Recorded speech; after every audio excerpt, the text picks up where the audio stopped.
Good morning, Sergeant Mitchell. Morning, Would you sir. take the oath, please? Yes. Raise your hand and say the words.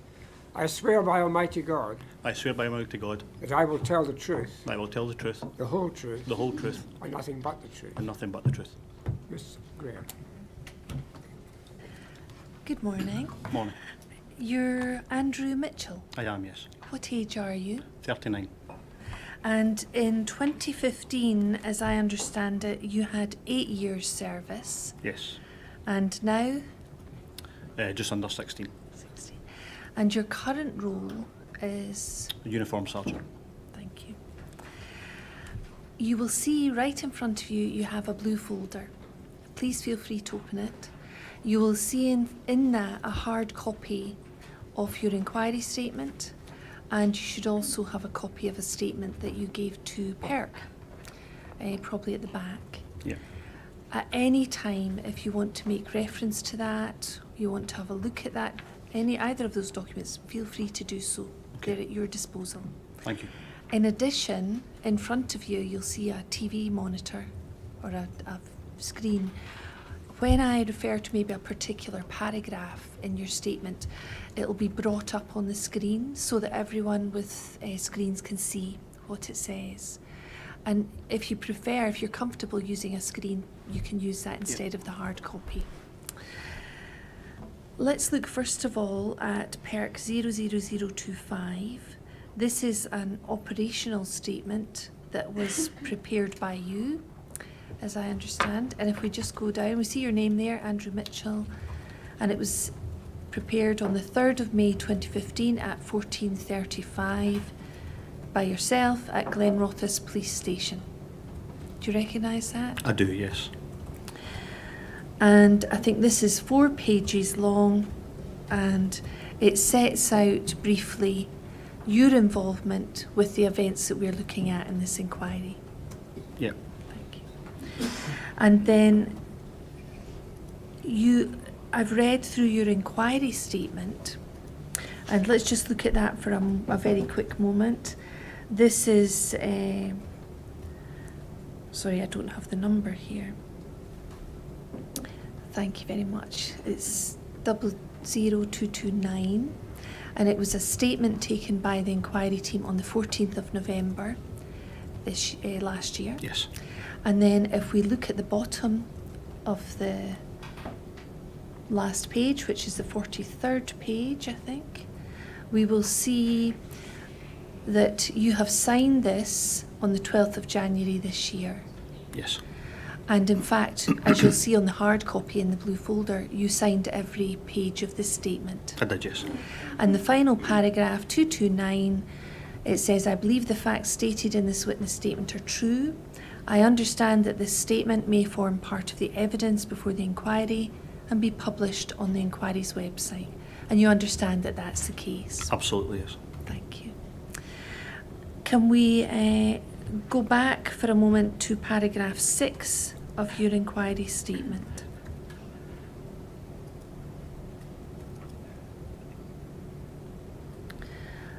And you mentioned there that you were in Kirkcaldy on the 3rd of May 2015, and you would say that it was you prepared a statement, and you call it a rolling statement. Yes. And I'll come to that in a moment. You started it at one point in the day and finished it towards the end of the day. Yes. And during the day, you added more information to that operational statement. Yes. And that's what you mean when you say a rolling statement. Absolutely, yeah. And it's your operational statement, and you had a meeting at 6:30 with the duty superintendent and the FLOs to discuss how we got on with the family. So later on the 3rd of May, you'd also spoken to Mr. and Mrs. Johnson. Yes. And it would have been after that I got the statement finished. And as I understand it, you were doing your best to tell the truth during preparing that operational statement, Yes. although it was prepared in stages. Absolutely, yeah. And paragraph 11 of your inquiry statement, you mentioned that as part of the process of preparing the statement, you spoke to your colleague Wayne Parker. Yeah. And tell me, when you're preparing your operational statement, are you typing that up on a screen? Yes. And you said that you maybe spoke to Wayne Parker about elements of it, and you say in paragraph 11 you were looking for a memory jog. Tell us what you mean by that. Just sometimes when you've been sort of involved in a traumatic event, you sometimes miss out certain aspects or forget certain aspects when you're preparing your statements. You want to make sure you're getting everything or as much information in as you can. And is that why you speak to a colleague to help you remember? Yeah, the fact that Wayne was here with me at the time certainly assisted, yes. And what's the position in relation to training where you're speaking to colleagues and adding in information to an operational statement? Do you get training about that? Or? Basically, your normal training is obviously to prepare your statement. If there's anything you can use to assist with, obviously in memory of that event, then obviously utilise it as best you can. And obviously at that point it was Wayne Parker because he was with me during the whole day. And so during the 3rd of May, he was with you the whole day and you helped jog your memory by speaking to Wayne. Yes. And I think later in your statement you say you're not exactly sure which parts of your operational statement were as a result of Wayne helping to jog your memory and which parts were just from your own memory. Yes. Yeah. So for the chair, when he reads the operational statement, he should bear that in mind when he's absolutely, looking through it. Yeah. Thank you. And then I think in your statement you also mention that the following day, on the 4th, DS Graham Dursley had asked you to, the phrase you use is beef up your operational statement. Tell us what that meant. Just elaborate a wee bit more in certain aspects. Sometimes when you're preparing a statement, you leave it quite open in general when you're discussing obviously certain aspects, but with this, obviously wanted it to be a wee bit more comprehensive in what we're preparing as a statement to obviously put in with all interactions that we'd had with the people involved. So it was basically that's all it was just to make it a wee bit more comprehensive. So does that mean just make it a little bit more detailed? Yes, absolutely. Yeah. And that was the following day? It was, yeah. And explain, how short was your statement the first time you prepared it on the 3rd? I think it was just more to do with sort of interactions with the family and that as well. Just to, it wasn't actually that much shorter, in all honesty. It was just certain paragraphs needed to be a bit more detailed, like you said. And do you remember what those paragraphs I can't were? recall, to be honest. No, sorry. Thank you. And at paragraph 15 of your statement, you've said you did your best to tell the PERC the truth. So when they spoke to you, you gave them this beefed up version of your operational statement and you tried your best to tell them the 100% the truth. Yes. Yeah, thank you.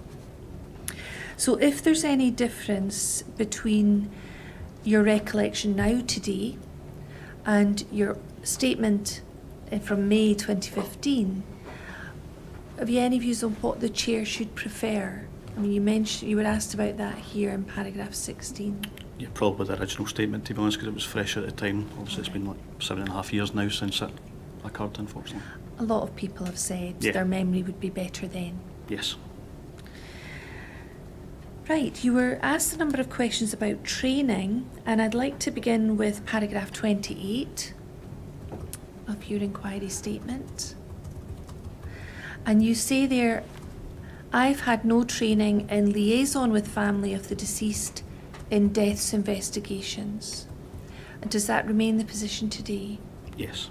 And so in May of 2015, you'd never had any training at that time from Police Scotland in relation to delivering a death message? Just the sort of basic training we got at the college with regards to how we would deal with certain scenarios. So yeah, after that it was really to do with experience, and to be honest I'd dealt with quite a few unfortunately before then. Right. Can you tell us a little bit about the ones you had dealt with? You said you had a bit of experience in 2015. Tell us about the number of times you delivered a death message. Probably would have been about 5 or 6, I believe, at that point. It's been a few more after that, but yeah, probably about 5 or 6. And what type of incidents was that involving? A variety, to be honest. Sometimes we get sort of requests through from other forces to get in contact with family that are maybe not within their area, and we'll go out and do that. Certainly with a couple of ones that's been like sons or daughters and that as well. It tends to be family related more than anything else. But none relating to deaths in custody? No, none, no.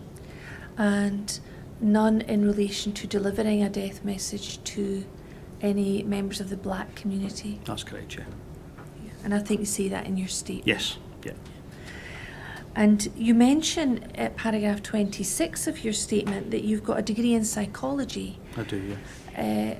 So apart from the fact you've not had specific training in Police Scotland, was there anything in the training you received when you were doing your degree that would assist you in delivering a death message? I think in all honesty it was just about sort of the human aspect of it. It was put yourself in the shoes of the people that you're speaking to. So you obviously try and give as much information as you can that you have available to you, and obviously picture how you would feel if you were having the message passed to you. So I kind of always try and bring that into it as well. But it's very difficult at times.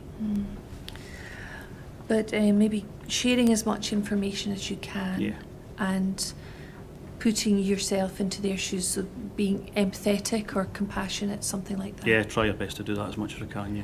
And is that something that you were doing in 2015, or is that something that you've become more? No, I believe I was, yes. All right.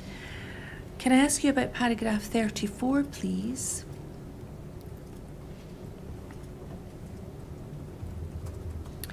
And I want to ask you about we've heard about standard operating procedures, or SOPs, and you said that there's a lot of these things. We've heard that from others. There's a lot of standard operating procedures Yes. available in police service, and they're on the intranet Yeah.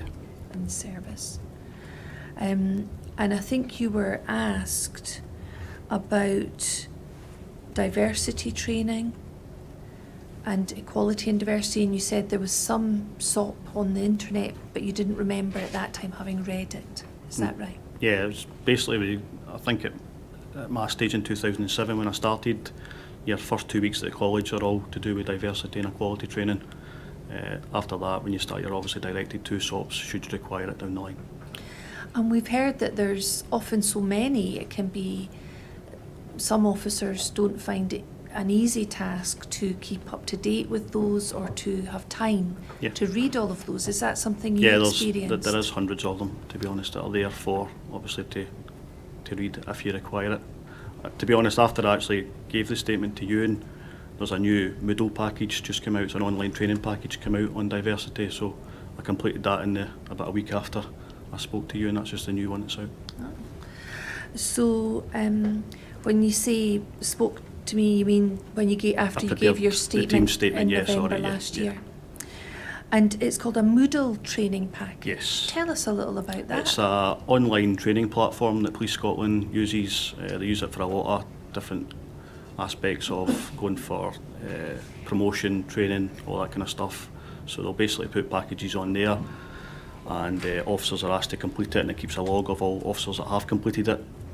So then as a supervisor I can then say to my staff that we need you to do this, and then it's obviously kept there on record that they then have that as part of their cadre. In your role as a sergeant, as I understand it, you'll have responsibilities for a team of men, not men, a team of officers. Yes. Yeah. And is it compulsory for you to complete this Moodle package? Yes, it is, yeah. And it sounds like the police are monitoring whether that's been completed. They are, yes, quite rightly. I'm sure we'll hear more about this at some point in the future, but that's very helpful, thank you. So before completing this compulsory Moodle training package, do you remember doing any other diversity and equality training prior to, subsequent to being at Tullyallen? I can't, no. Thank you. I'd like to look now at your experience in 2015. Could we look at paragraph 35, please? And you've said there, prior to the 3rd of May 2015, you hadn't been involved in investigating a death in custody before. You didn't have any experience in dealing with a death in police custody before. You'd been aware of other investigations, but not personally involved with those. And at paragraph 45, I think you were a DC at that time, on that date, and you'd been a DC for a couple of months. That's, No, you see in the middle of that yeah, paragraph. sorry, that was actually... I think just in fact, I'd been a DC for a couple of months. Yeah, it was slightly longer than that, to be honest. Right.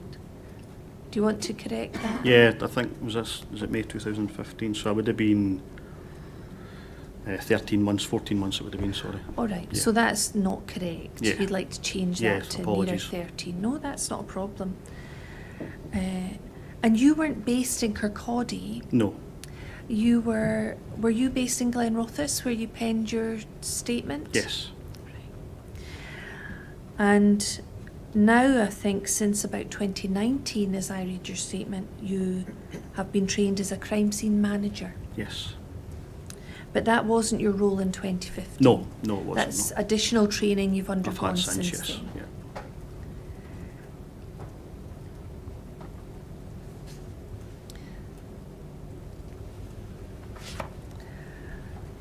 Can I turn to your role on the 3rd of May, please?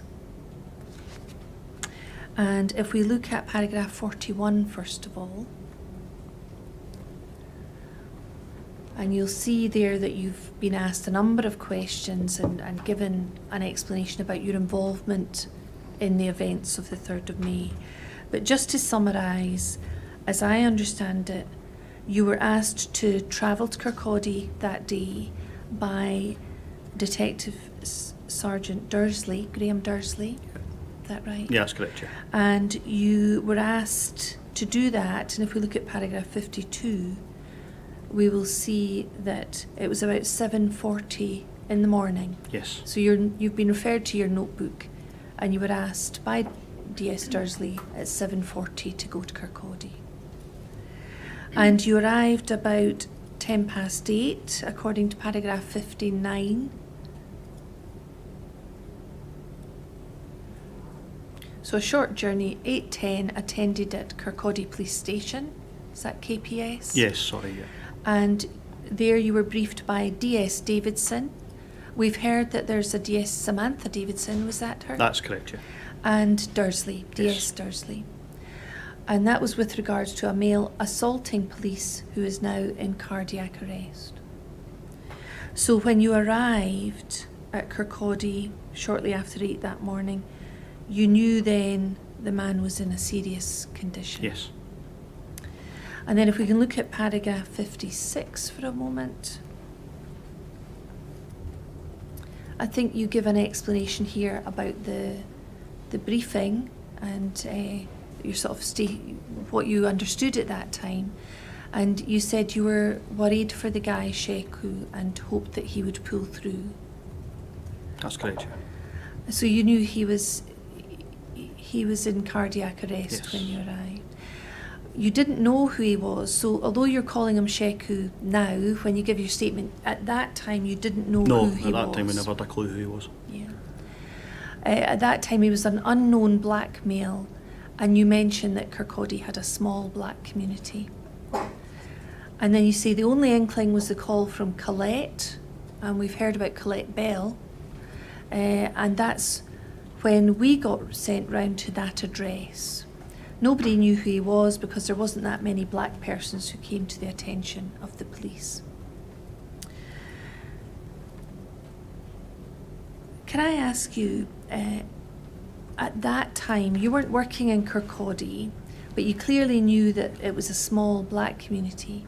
How much involvement had you had with the black community in Fife, or particularly in Kirkcaldy at that time? Not a lot, to be honest. There was a couple of guys that it came to our attention over the years for a variety of things, but certainly not that many at all.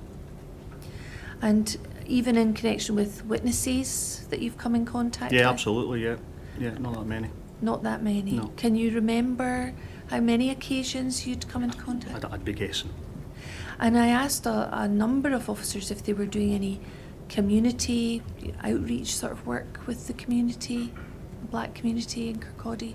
Had you ever done anything along Not in those Kirkcaldy, lines? no. I'd have been involved with the mosque in Glenrothes and previously as a community officer, but certainly not in Kirkcaldy, no. Okay. And how long had you been a community officer? I was 2010 to 2012. And what had that work involved? Just they actually brought in what was called the community engagement model at that time in Fife, which in my opinion was a roaring success. We had a lot of staff at that time. We had dedicated officers to each area. I was giving the community area at that time in Glenrothes. Could you say that again? The Sorry. community area of Glenrothes, sorry. Thank you. No, it's my fault. Which had a sort of mixture of different people within it, different areas, different schools. It was a really, really busy area, and also had the mosque in that as well. So we tried to interact with as many people within the community as we could. We were out on foot pretty much all day, every day, which I appreciate is probably a rarity now due to the staffing levels that we do have, but it was a good time, and we got to know everyone. I'd like to think we gained a lot of trust with people. More people spoke to us than ever at that point, and it felt, from an engagement point of view, a really good time to be with the public. So you felt that was a success? Yeah, absolutely, yeah. And you mentioned trust. Was that something that you were able to develop through that Yeah, work? one of the sort of main functions is that we tried to go into the schools as much as we could and speak to the kids. And to be honest, still when I see them now, they'll still speak to me as teenagers, which obviously don't really get that as much now. You don't get as many cops going because we don't have as many as we would like. So no, it was good. It was nice, and yeah, I made some good friends in that as well. So yeah, it was a good time. It sounds like the work you did then has had long-term benefits. Yeah, it has. An example was that a few years back there was a case where somebody had threatened to firebomb a mosque in Glenrothes, and due to my connections with the people within there, we managed to get in touch with them quite quickly with regards to assist them with security and things. So yeah, things like that certainly helped because I had the contacts from back then. But in regards to Kirkcaldy, I'd never really dealt much with them at all, because I'd pretty much my whole service been based in Glenrothes. So it sounds like that community work had a positive impact on policing. Yes, absolutely. Even years later. Yeah, absolutely, 100%. Yeah, thank you. And can we look at paragraph 46, please? We were talking about you've arrived at Kirkcaldy on the 3rd of May and you've had a briefing. And paragraph 46, you say, third line, it was a wee bit of a muddle at the start because nobody knew what was happening. We didn't have an identity for the guy. We had the call that Colette made to the police after the incident, and Sheku being worked on in the hospital. It was stressful and high intensity. I wasn't party to a lot of the discussions, but when senior officers articulated what we needed to do, it was clear and concise. And when we asked something, we got an answer. Can you tell us a little bit more about, your initial arrival, and you've described it as a wee bit of a muddle. Can you tell us a little bit more about absolutely. We had sort of DI Colin Robson was kind of in the background, if I remember right. He was on the phone with DS Dursley in there, and with a few other sort of DCs and people within as well. There was a lot of phone calls getting made. There was obviously certain people were getting directed to do certain things. Just to the known aspect of it all is why I refer to the word muddle, to be honest, because it's not like the TV. You don't come in and straight away know what you're going to do and what you're not going to do. It was just a case of trusting the gaffers to get everything put in place and everything correct, and then obviously give us an action or a job to do, and then we went out and tried to do it to the best of our ability. And talking about gaffers, bosses, you've mentioned D.I. Robson. What was his role that day? He was SIO, I believe, for the Senior Investigating Officer. Okay. So as far as you were aware that day, was he in charge of the events? Yeah, I believe when I first went in, he was on the phone to the Detective Super, who probably did the overall charge, I'm guessing, but I never ever got to see him during the day. But yeah, he was, from what I've seen, certainly he was in charge of me that day, yeah, Colin Robson. We may hear evidence later in this hearing that the Detective Superintendent was a Patrick Campbell. Do you recognise that name? I recognise the name, but I wasn't aware he was the detective super for that day. Did you have any contact with him at all, Pat Campbell? I'm not, to be fair, at 6:30 that night when we went and spoke to a detective super on the flows, I'm not sure if that was possibly him. I'd never met him before, so that may well be the same person, I'm not sure. Thank you. Before I move on to ask you about your involvement with Colette Bell, can I ask you about paragraph 57, please, of your statement? And you say, we never got a chance to speak to the cops that day. So this is from line 2, do you Yeah. see it? We never got a chance to speak to the cops that day. It's quite right because they should be kept separate anyway. We got bits and bobs of information, but nothing more. And were you what's your understanding of why the cops should be kept separate? And we're talking here, presumably, about the officers who'd been involved in the incident at Hayfield Road. They were all taken to a particular room within Kirkcaldy Police. I don't know if it was the old canteen they were put in, and obviously they were getting briefed by the sergeant or spoken to, and obviously checked on their welfare and that as well. What I'm meaning by that, quite simply, is me and Wayne obviously had a job to do, and any job that we had maybe tainted by what we're getting told by officers on the scene. We were literally wanting to speak to people without with information that were given by our supervisors at that time, so that's what I mean by that. Sorry, did you say the word tainted there? I mean, maybe prejudice in respect of one point of view. I'm getting told by a supervisor information to go and deal with rather than getting told by somebody that was possibly at the scene, so I'd rather just, and that's obviously why we're kept separate. So the information you relied on was what you were given by your superiors? Absolutely, yeah. And can I ask you, when you mentioned bits and bobs of information, what did you mean by that?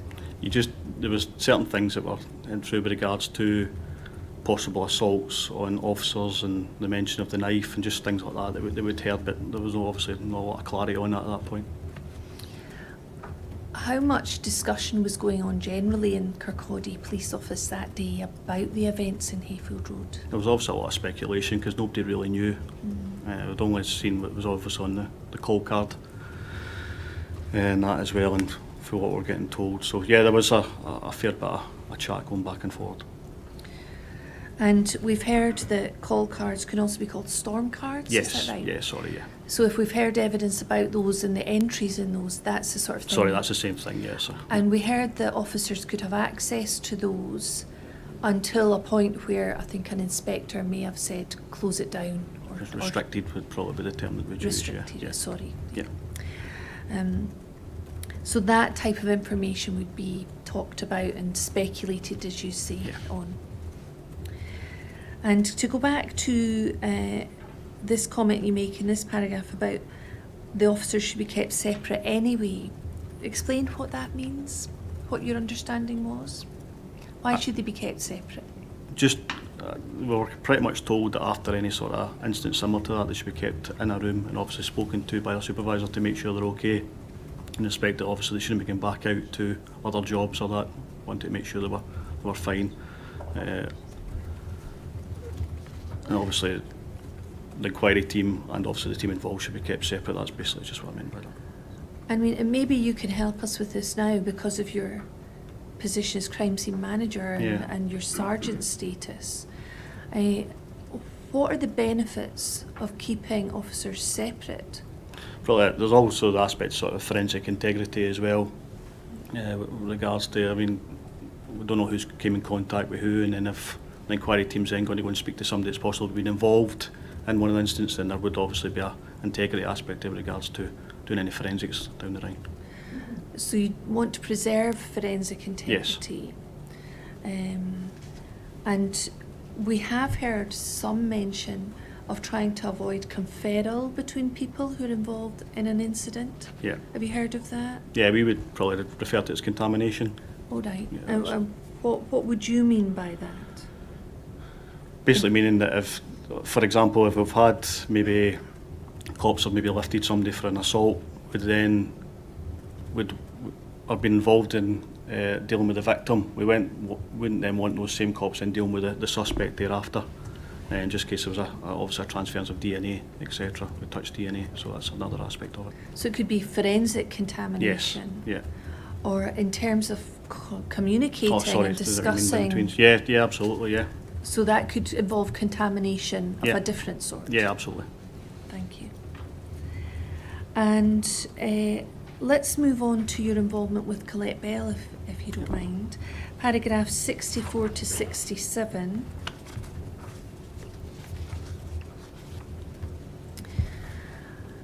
And you were, your role was to deal with Colette Bell on the 3rd of May. And you were with Wayne Parker, Yes. your colleague, and a Callum Clayton. Yes, that's correct. So there were 3 of you went to visit the home of Colette Bell. Yes. And this is a part of your inquiry statement where you start to discuss that. Can I ask you, is it common practice for 3 police officers to be sent to someone's house? It can be. To be fair, it's normally 2, but we didn't really know what were going to be, obviously what was going to be happening in that address, so due to the fact there was an odd number, I think that was the reason why 3 were just sent up, to be honest.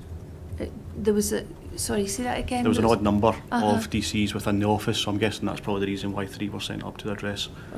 Just no reason really, just No, nothing to specific. give Callum There something may to well do. be that maybe DS Dursley could elaborate on, but certainly at the time I thought it was just because it was an odd number and we were sent up. We didn't Okay. know what we're going to be faced with at the address either, so that may well have been the reason also. We've not heard from DS Yeah. Dursley yet, so we can ask. Yeah.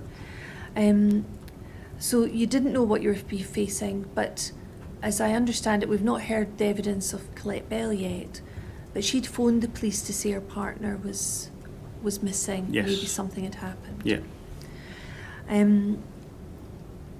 So I think you say in your statement when you arrived at the house, Colette Bell wasn't home at No. that point, and you waited. Yes. Is it normal to wait? Yeah, absolutely. Yeah, just obviously she'd phoned in initially. I can't remember the exact wording of the call card, but I think she'd came home, found the address in a bit of a mess. I think maybe even the front door was open, I think, when she turned up. And there was no sign of her partner.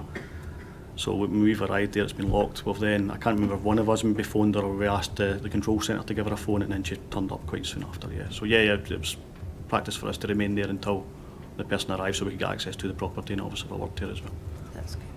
And actually, if we look at paragraph 90 of your statement, this is a reference, an entry in your notebook, which is listed here, and you've been referred to your notebook, and you see you attended at 9 o'clock at Kirkcaldy NPI. What's NPI? No person in.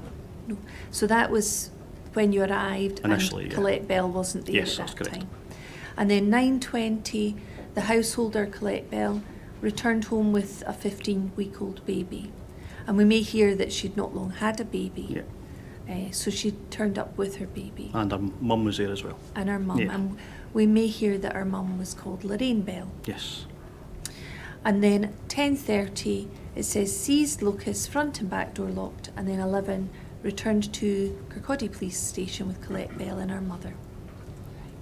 So that's sort of roughly the time scale of what was happening that Yes. morning Yeah. with you and Wayne Parker and Callum Clayton. That's correct, yeah. Can we go back to paragraph 68, please? Thank you.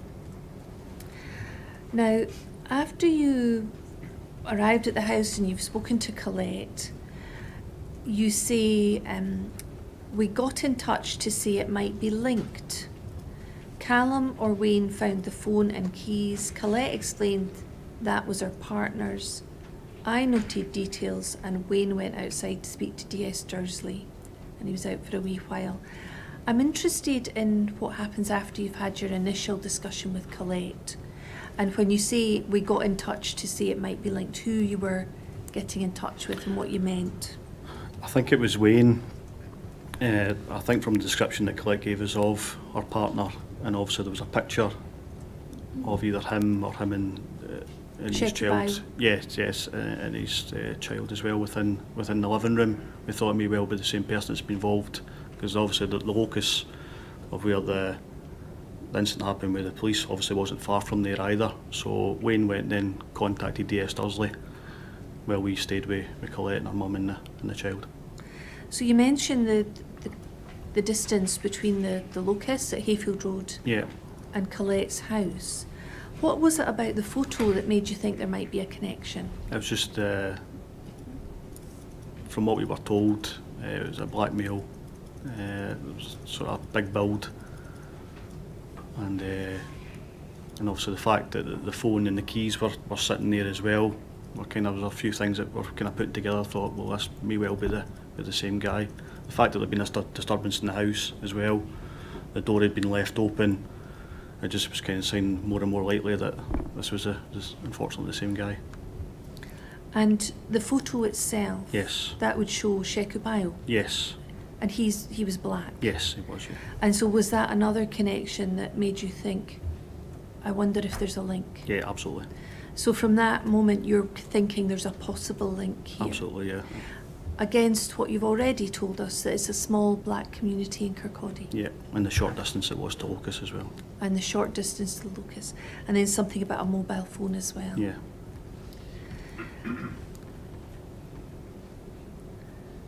And you also say in paragraph 68, we didn't know it was connected. There was no clarification to us that he'd passed at that time. Does that mean you didn't know that Sheku Bayo had died at that time? Yes, we weren't aware at that point if he had or not. We were reluctant to pass anything at that time in case it wasn't him or wasn't the same circumstances. What do you mean by that? Well, obviously Colette was asking us questions with regards to if we knew anything about where he was. At that point we obviously knew it was, if he was the same chap that had been involved in the incident with the police, so we obviously fed that back into our supervisor at the time, and then Wayne got guidance that what we were going to do was we're going to take the address at that time, obviously with Colette's permission, and ask her to come back to the police station so we could get a statement from her, and then hopefully we could give her some more information then when we actually had it. So it was Wayne who fed it back to the supervisor. Who Yeah, was the supervisor? It was DS Dursley at that time, sorry. So he was the supervisor dealing with all of you at the house? Yes. And were you able to hear the conversation with Wayne, or? No, I believe he'd left the property to make the phone call. Right, so he was out of the property at that time. So look at paragraph 69, please. And you say, we wanted to secure the address and put on locus protection. Tell me, first of all, what does it mean if the police secure an address? So we take essentially the address under our care, so we want to make sure that we have complete oversight of that address, so we secure it, make sure that there's no one within, and then it can only be us that can gain access to it thereafter with our sort of SPA counterparts. So making sure no one's hiding somewhere, Yes. or? Yeah. And then what's locus protection? So basically it's when the police protect an address before obviously the needful's done with it, whether that be an examination or photographs or for whatever reason we may have. Right. And you say Wayne explained this to Colette. She seemed happy. Tell me what Wayne explained. What did he say? Just basically what locus protection was. He said because of the unknown at the moment, we don't know what's happened, obviously the disturbance within the address. What we're going to do in the meantime, we obviously with your permission, is to take the address and examine it, and then we'll obviously give you the back once we've finished. And when you say examine it, what are you hoping to achieve by that examination? What is it you're trying to It do? depends on the circumstances, to be honest. Obviously we gave it a search, but we hadn't done anything forensic with it, so to see whether or not there was any maybe blood within the address, any other sort of forensic stuff to suggest that maybe further people within that address as well, or any other sort of matter that maybe shouldn't have been there. Right. Can we look at paragraph 74, please? And 75, if it's possible to have them both on the screen. So you talk about there isn't any legislation for doing this, so this would be in 2015. In the initial incident, we request the householder's permission to do it. We'd then go down the legal route if they didn't give us permission. And we'd have to explain to a sheriff why we wanted to secure it. We probably would have got it. And that's a reference to seeking a warrant, isn't it? Yes. And then Colette was understanding at that point. We explained it was an active investigation. She was content with that. If she'd said no, we'd have remained at that address until we'd had a warrant granted and then put in place locus protection. And that very rarely happens because we can use our communication skills to explain why it's pertinent and important, and almost all the time that certainly works. Tell us a little bit more about what you would do in this situation. Well, like I said, we'd try and get our point across as best we could to explain why we need to look at the address. If obviously we didn't get the consent of the householder, we'd then look to remain there, and other officers would then apply for a warrant for us, where we would have to go in front of a sheriff and explain why it's pertinent as part of any investigation to let us search the address and examine it. But on this occasion, you were able to, as I understand it, you say you got consent from Colette Bell. We did, yes. So there was no need to go No. down the route of seeking a warrant No. or anything like that. Can we look please at SBPI 00247? This is a we've not heard the evidence of Colette Bell yet, but this is a statement that we've received from her. And at paragraphs 7 and 8, if we could have those on the screen. I'll just briefly look at 7. First of all, she's talking here about the officers coming into the house, and 2 officers ushered her into the living room, and 1 officer went straight through to the kitchen, and then one of the officers went upstairs. Can you remember who was who? I went upstairs. You went upstairs. And where was Wayne? I think he was with Colette. In And the where living room. was Callum? I think Callum might have been the one that went into the kitchen. I'm not sure. He certainly was walking that direction as I was going upstairs, if I remember correctly. And what was the purpose of you all going into different rooms? Basically to search to see if anyone was still within the address. She had obviously mentioned the initial phone call about the coming back and finding it in quite a bit of a state, so we're having a wee look about for that as well to find out if we could see any evidence of any sort of crimes within the address. But first and foremost to make sure no one was lying injured within the address, in all honesty. Right, thank you. And she talks about going into the living room with one of the officers. She says, I remember them not asking if they could have a look around. That's just what they'd done. But at the time, I wasn't thinking straight either. I wasn't thinking. And I just thought this must be normal. It must be what they do. Is that what happened? Not as I recall, no. I'm pretty adamant. I remember saying to her, I'm just going to take a wee look upstairs just to make sure there's no one in. And I think she said it was okay. But to be honest, at that point we were kind of in the mode we wanted to make sure there was no one injured within the address. So it was preserving life was more important. So maybe it was skipped across than it was. I do apologise. And then paragraph 8, she's been asked about a warrant, but you've already explained there wasn't any, you didn't take the view there was any need for a warrant at that time, so you didn't have one. And she said, no, as soon as they got in the house, one went through into the kitchen, one went upstairs, and me, Mum, and the other 2 officers went through to the living room. I was aware that they were walking around and kind of going out the house and in the house on the phone, but they didn't ask. And does that sound like a reasonable sort of description of what was? Yeah, it probably was, yeah. Yeah.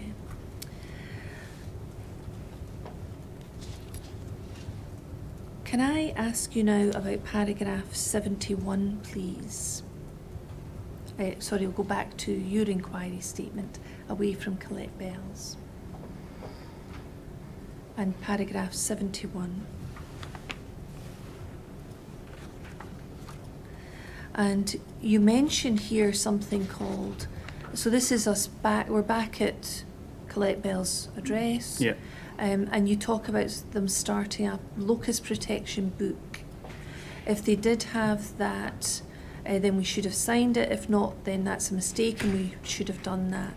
Can you tell me, first of all, what is a locus protection book? It's basically just a hard copy log of all persons that go in and out the property. Again, it's just to explain that there's aspects in it with regards to people wearing gloves, masks, a suit, and obviously stuff to cover your feet and that as well. Again, just to preserve the forensic integrity of the address. And it just keeps a log of all persons going in and out. What should happen is whenever it's commenced, the officers or anyone that's been in the address before it's commenced or shortly before should sign a wee bit at the front of it. Again, I can't recall whether or not that was completed or not at the time. If it wasn't, that was a mistake. It may look like your signature isn't on that Okay, log. So. that was a mistake then. All right. So, just to get this in my head, you've gone in, you've Yeah. checked the property Yeah. with Callum and Wayne, Mm-hmm. and then does someone else arrive with this locus protection? Yeah, there's 2 uniformed officers that arrive. I'm guessing DS Dursley must have got in touch with whoever it was, and then they've arrived. I can't recall how long after, to be honest, but I knew one of the officers, I didn't recognise the other one. Who was the one you knew? It was PC Liz Newton was one of them, and I think it was a male was possibly the other one, but I can't recall. And did they arrive in the gloves and masks and suit that you've talked about? No, because they weren't going to be accessing the property at all, so they just stood at the front of the property, so I don't believe they ever entered, so they didn't have to. So they remain outside at the Yes. perimeter, and they have the book? Yes. But they don't ever go into the property No. to examine anything No, inside? no, not at all. They sign the book as well, though, because the log of the people who secure it, there's also an entry for that as well, just to show that who's been looking after the property the whole time. Right. And we may also hear other evidence about something called a scene entry log. Yeah. Is that the same thing? Yeah, it's the same thing, yeah. Same thing.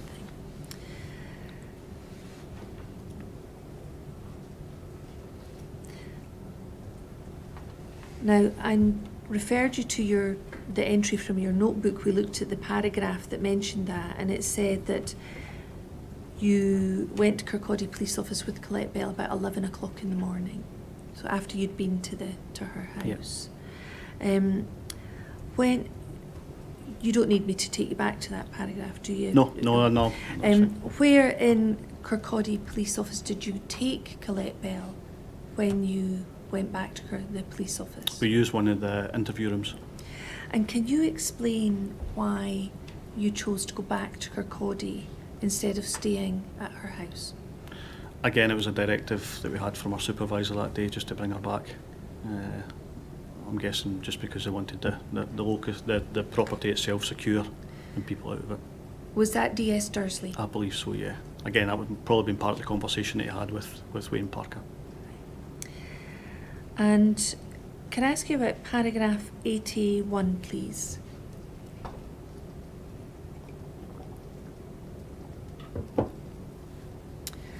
I said Mum could come in with them, obviously with the kids. So is that a reference to Colette Bell's mum? Yes, And the baby? yes, Wayne went upstairs to speak to someone, I'm guessing Graham Dursley. That would be on the phone. yeah, He then came back down. He asked to speak to me.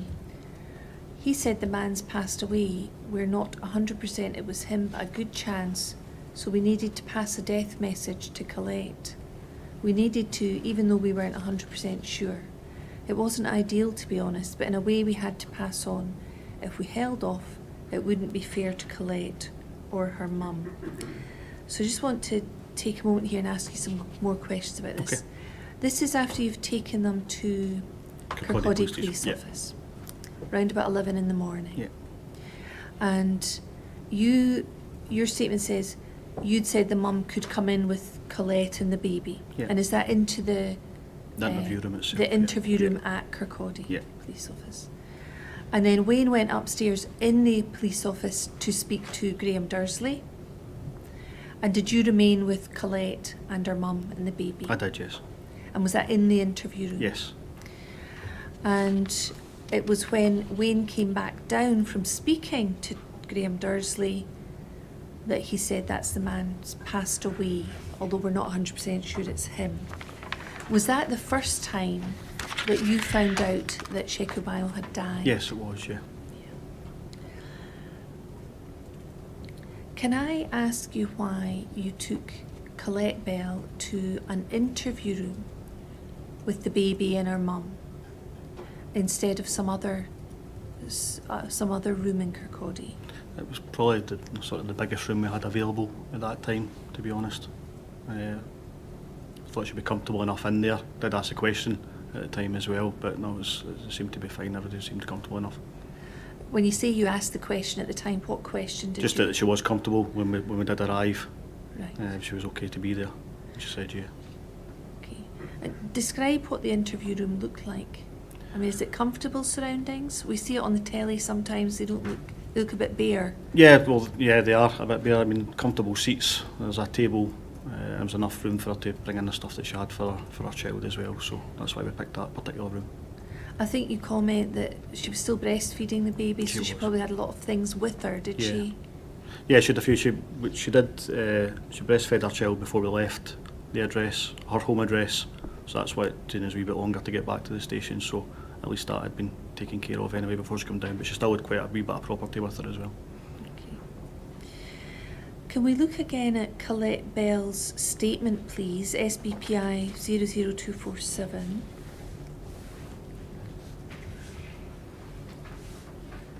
And paragraph 15, if we may.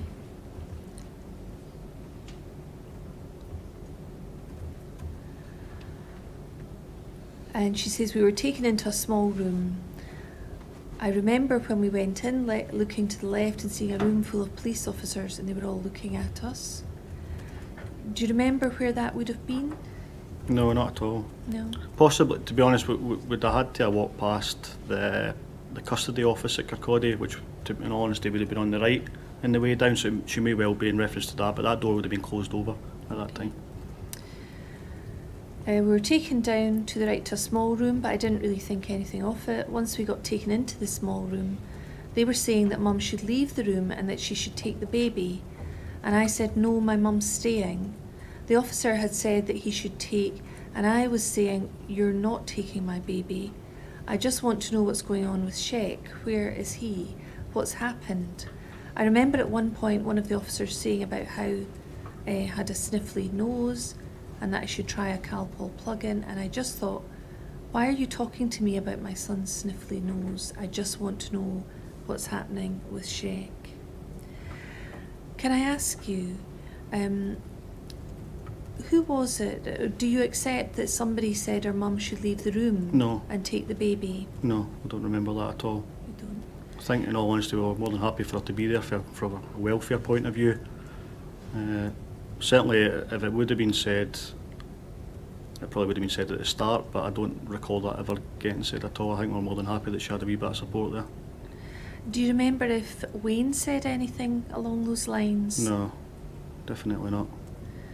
Were you with him all the time? Could he have said it out with your hearing?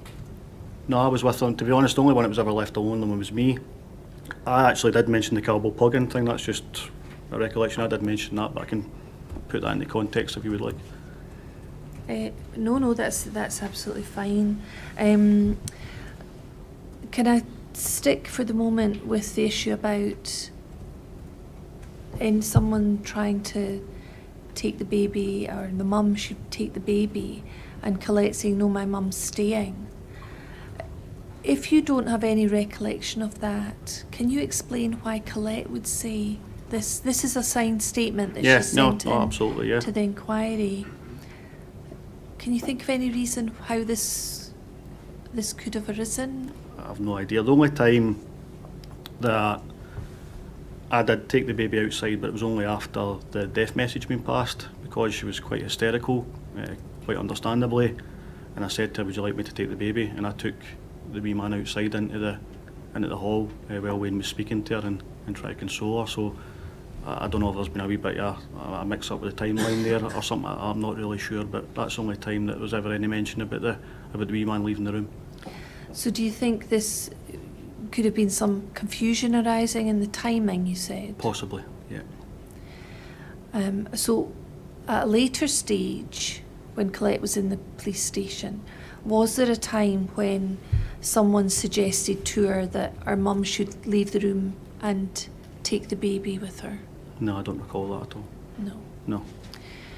So if this wasn't happening at a later stage, and Colette has said it and signed the statement, can you think of any explanation why Colette would have said this? No, none at all.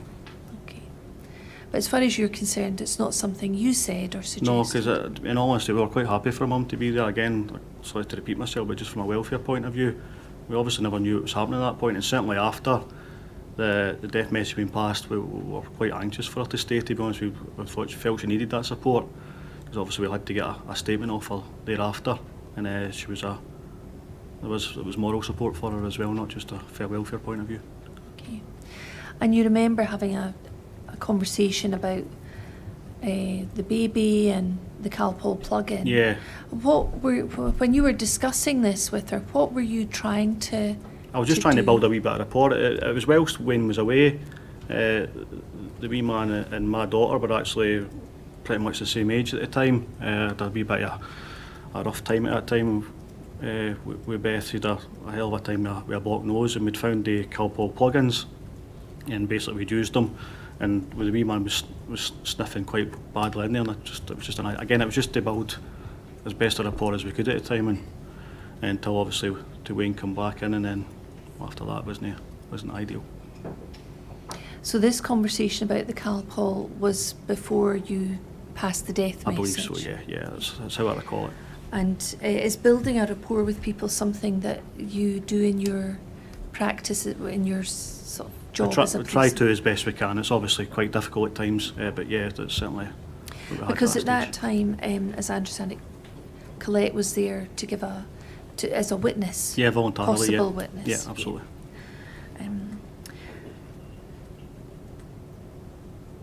Right, could we go back to your statement, please?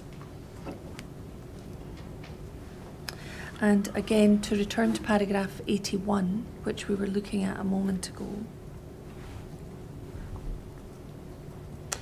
And at the end of that, the last sentence, you said, if we held off, it wouldn't be fair on Colette or her mum. Can you explain why it wouldn't be fair on Colette or her mum unless you passed the information on about Sheku? Yeah, just to clarify that, we obviously didn't have 100% ID at the time that Sheku was the man that passed away. However, with obviously the evidence we had in regards to the description, the address, the sort of disturbance there, the fact that his mobile phone, I believe it was keys, were left behind, we had a strong suspicion that it was him. There's obviously been other work that had been done upstairs. I wasn't overly party to that, and we felt at that time that it was a good chance that it was him. So what I mean by that is that we had to pass on what we thought was correct at that time, and that's obviously why it was says we can't be 100% sure then at this moment in time until he's identified, but it's a strong possibility that Sheku's unfortunately the man that's passed away. And why wouldn't it be fair if you didn't pass on that information to Colette? Because we had that information at hand, and it felt as if we had to pass it on. We couldn't sit on it until we were 100% sure. And in your experience of these things, do you think it's fair to pass on information to members of the family? Absolutely. If Yeah. a member of their family is deceased Absolutely. and the police know about it? Like I said before, I'd like to think that if it was the other way about, the same would be done for myself. So yeah, we tried to pass on as much as we could information at that time. And you've used the word fair. Do you think sharing that as soon as possible is fairer Yes. to the families? Absolutely. Could we look at paragraph 98? You've said you don't remember the terms of the death message to Colette Bell, or you didn't when you were giving your statement. Mhm. And it was actually Wayne Parker who'd delivered it, who'd Yep. done the talking, Yeah, it was, yeah. if I can see. Can we look at paragraph 95? And we see here, I've been referred to my statement. So this is the operational statement we talked about at the beginning of your evidence. And I'll read this out. I was present within interview room number 1, the first interview room on the right, when DC Parker passed the death message to her. DC Parker told Colette that from the description Colette had provided to the police of Sheck, coupled with the mobile phone found at Locus, the police wholly believed that it was her partner Sheck had died during this critical incident. I understand that DC Parker was delivering this death message on the instructions of DS Dursley or DI Robson. I wasn't present when this instruction was given. I remained at all times with Colette and her mother whilst DC Parker and DC Clayton were updating the bosses. Is that when Wayne went upstairs at Kirkcaldy Yes. and then came back down and told you the man had died? Yes. And so he was party to that conversation with the bosses, not you. Yes. And it was then Wayne Parker who delivered the death message to Colette in the interview room. Correct. Thank you. And then can we look at paragraph 102 of your statement? And do we see, now you've been referred to DS Graham Dursley's statement here, and I'm going to read this out to you. So this is a section taken from his statement. I've been told DS Graham Dursley states, with regards to the death messages delivered to Colette Bell and thereafter the family, when Colette Bell was within Kirkcaldy Police Office, I spoke to DI Colin Robson, and whilst I did think it was Sheku Bayo who was dead, at that time there was no formal identification. So between me and Colin Robson, we delegated Wayne Parker to tell Colette Bell words to the effect that a black male had been found dead and we suspected that it may be her partner. We based this on the fact that there was a black male dead and that a gold-coloured mobile phone was found at the locus. Colette Bell had previously that morning told DC Wayne Parker that Sheku had an unusual gold-coloured mobile phone. The wording of the death message is not recorded anywhere in any format. If we could go back up the page there. And we see within that paragraph, as I was reading out, halfway down that paragraph 102, he says, we delegated Wayne Parker to tell Colette Bell words to the effect that, and then you'll see the apostrophes or speech marks, a black male had been found dead and we suspected that it may be her partner. So that's the words that he's using in his statement, and he's put them in apostrophes. Can we look at that, and can you say, does that description sound like what Wayne Parker was delivering to Colette Bell? I can't remember the exact wording that he used, in all honesty. Does it sound like, does it sound similar Yes. to what Yeah. Wayne Parker Yeah, said? absolutely. We've not heard from Wayne yet, Yeah. but we can ask him as well. Okay. Thank you. What was Colette Bell's reaction? She was hysterical, to be honest, quite understandably. Yeah. And I think, I don't need to take you to Colette Bell's statement, but I think she says she just was shouting and screaming and basically collapsed. Does that sound? Yeah, pretty much, yeah. And at paragraph 82 of your statement, you say she was really, really upset. I took the wee man outside and held him there for about 10 minutes, and she was crying during that time. Yeah.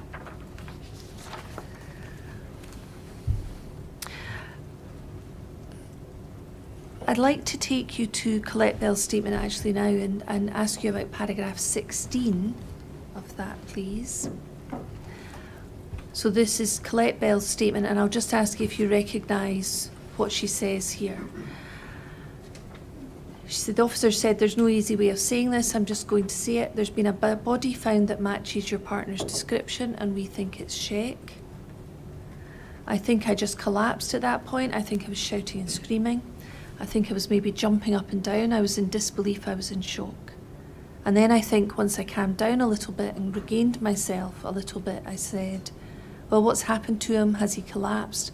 Has he got any wounds? Has he been hurt? Has he been stabbed? What's happened? Where was he found?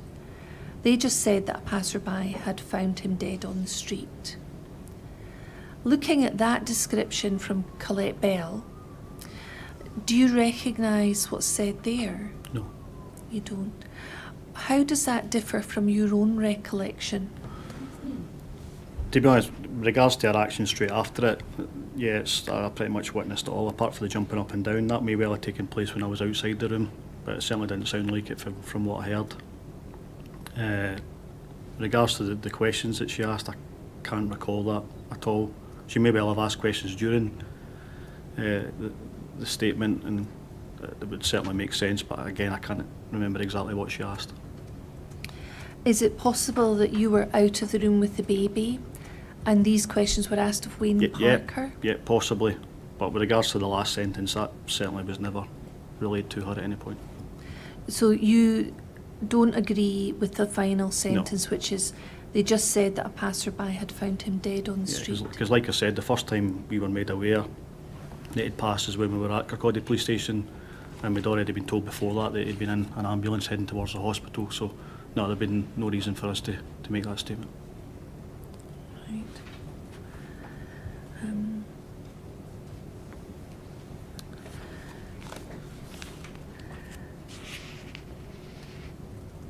Can you give me 1 second, please?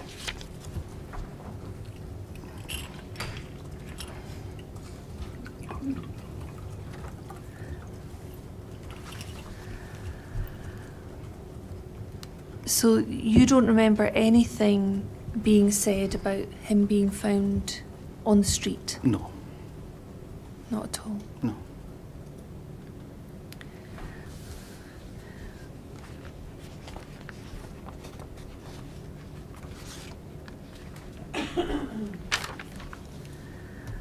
I just referred you to can we look again at your inquiry statement, paragraph 95.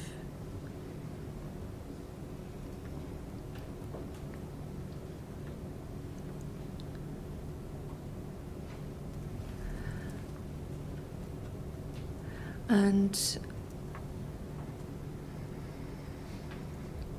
this says that, can you just give me a moment? I've lost my place. Yeah. Where is dear Dursley's?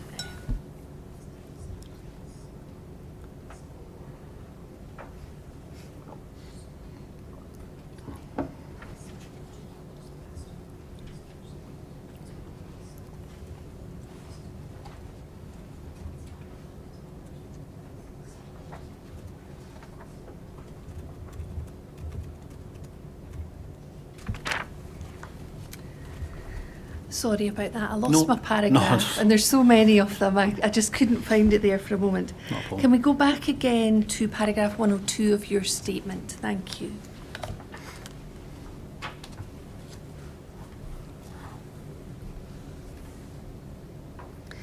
And you'll see if we look, this is the Graham Dursley statement.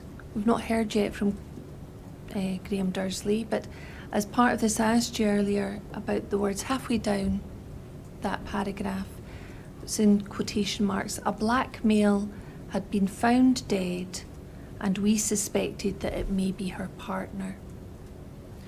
So it appears there that, according to DS Graham Dursley's recollection in his statement, that the death message delegated to Wayne Parker was to tell Colette Bell that a black male had been found dead. And where it says in her statement that we looked at a moment ago, she says she was told Shekel was found dead on the street by a passerby. So would you accept that at least part of what she says would be correct, that she'd been told that he'd been found dead? I don't remember Wayne ever saying those words, genuinely. Right. So when I asked you about paragraph 102 earlier, you, let me just check what you said, because we've got the transcript, obviously. I want to be clear. I thought you said it sounded similar to what was said. I'm not trying to catch you. No, just that's fine. Trying to work Yeah. out. You said earlier you thought it sounded similar. Yeah, absolutely. And now you're saying you don't remember. It's the found dead aspect I don't Right. understand why that would have been said, because that was never the case. So if it is, it's been a mistake, but I don't remember that ever getting said. You don't remember. Do you think Wayne Parker, we might speak to him about it? Yeah. Because he was the one that delivered the death message. Yeah, absolutely. But from your recollection, You said it sounded similar, but now you just can't remember With regard to the wording's similar, but with regards to the found dead aspect, no. the detail. Yeah, that detail in particular. All right. So you don't remember mentions of a passerby. No. You don't remember mention of the words found dead. Mhm. Is that fair to say? Yeah, that's fair, yeah.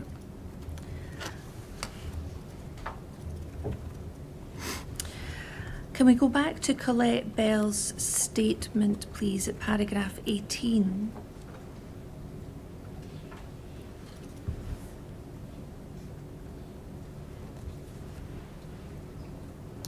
So this is the statement of Colette Bell, paragraph 18. And I'll read this out. It says, I'm asked whether after they told me Sheku had died, whether they offered me any support or for you to have a break. No, I was crying and shouting and they were just quiet. I think my mum was comforting me. I think once I settled down a little bit, they then said, I know this is really difficult for you, but we're going to have to take a statement from you. I said, I'm not giving a statement. I just want to go and see Sheik. Why would I need to give a statement? I just want to know what's happened. I remember them saying that they were looking for somebody in connection with it, but I can't really remember the sequence of when they had said that. I just remember when I was asking what's happened to him, they had said, we are looking for somebody. Do you remember either yourself or Wayne saying that you were looking for somebody? No. Can you explain why that would be Colette's recollection? Certainly during the conversation with Will, I've said that it's still an ongoing investigation and we're obviously trying to make contact with witnesses to try and ascertain exactly what's happened. Was essentially the part of the line. But no, we never at any point said we were looking for anyone in connection with his death. When you say it was the party line, what do you mean by that? I mean, that's essentially the line we kept going back to, because we only obviously had certain information at that point. There was still a lot of witnesses to be spoken to, including officers, so we never knew really anything else apart from that. So that's why we kept going back to that same line. At that time, did you know that he'd come into contact with the police? Yes. And that he'd been alive when he first came into contact with the police? Yes. But then he'd died? Yes. And you've talked about sharing information with the family as soon as possible. Can you explain why you didn't tell Colette Bell that he'd died, having come into contact with the police? There was a direction from our supervisors that we weren't to mention in to do with the police contact until it was properly investigated. And when you say a direction from your supervisors, who do you mean? It was relayed to us by D.S. Dursley. I don't know who is then passed on to him, but certainly from when I was told that it was from him. And who told you that? It would have been, to be fair, the initial conversation, obviously when we get briefed early in the morning and told about the incident, he hadn't passed away at that time, so we'd never obviously been directly told, but we were told at that point not to mention any police contact. When you say we were told at that point not to mention police contact, what point are you talking about? Because obviously you've talked about the briefing when you Yeah. first arrived. Yeah. You've talked about Wayne going upstairs when you brought Colette back to Kirkcaldy, Mm-hmm. and he had a conversation with D.S. Dursley. What point is it that you were told not to mention police contact? The initial briefing was, but certainly after we'd found out he's passed, there was no change on that at all. The next point we were told not to mention it was before we went and spoke to his sister. And who was it that told you not to mention police contact? Yeah, again, it came from D.S. Dursley. And that was at the initial briefing. Yes.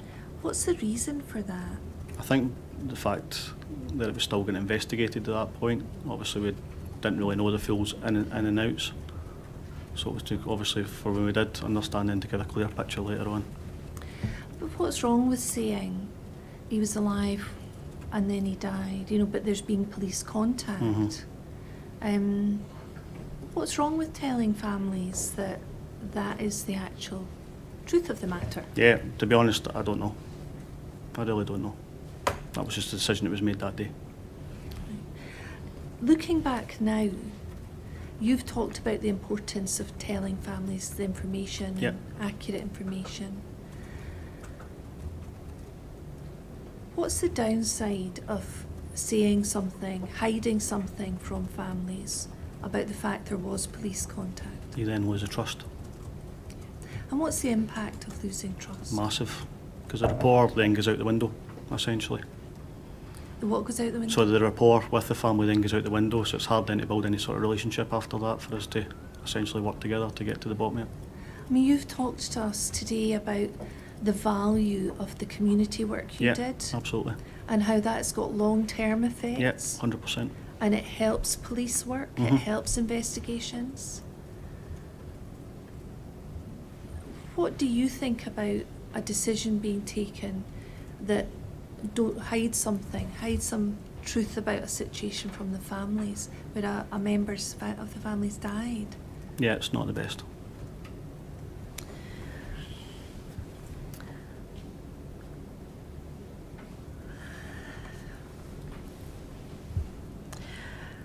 Can I ask you, we'll stay with this statement that's on the screen. This is Colette Bell's statement, paragraph 18.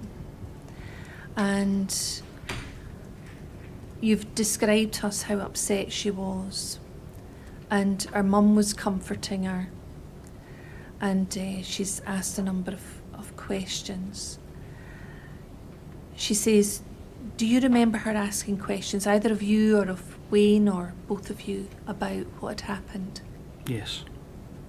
I mean, we've heard somebody suggest it's quite common for families to want to know what's happened when Absolutely. they hear that. Yep. Were you able to give her any more information? Just that it was an active investigation and we're still trying to speak to people to ascertain what has happened. We just kind of had to keep going back to that and apologise for that fact as well. So what was the extent of the information you gave Colette Bell at that time? Only that there was a male that had passed away. We believed it to be Sheku and we're still investigating as part of a critical incident. And did you give her any additional information No. about what happened, No. even when she's asking questions about that? No.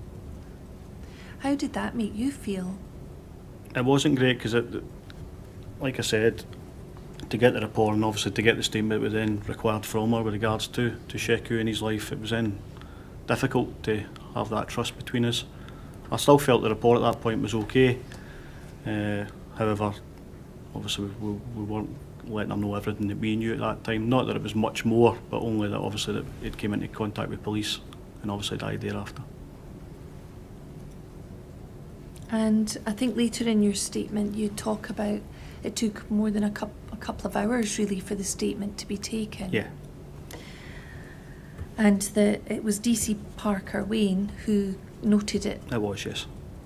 And was he asking the questions or were you asking the questions and Wayne would be noting it? No, he was asking the questions and noting it.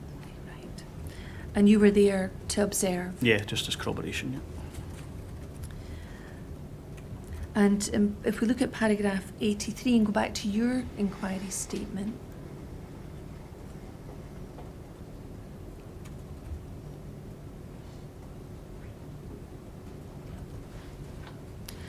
you've described there that it's one of the worst jobs on the force to take a statement when someone they know has passed away.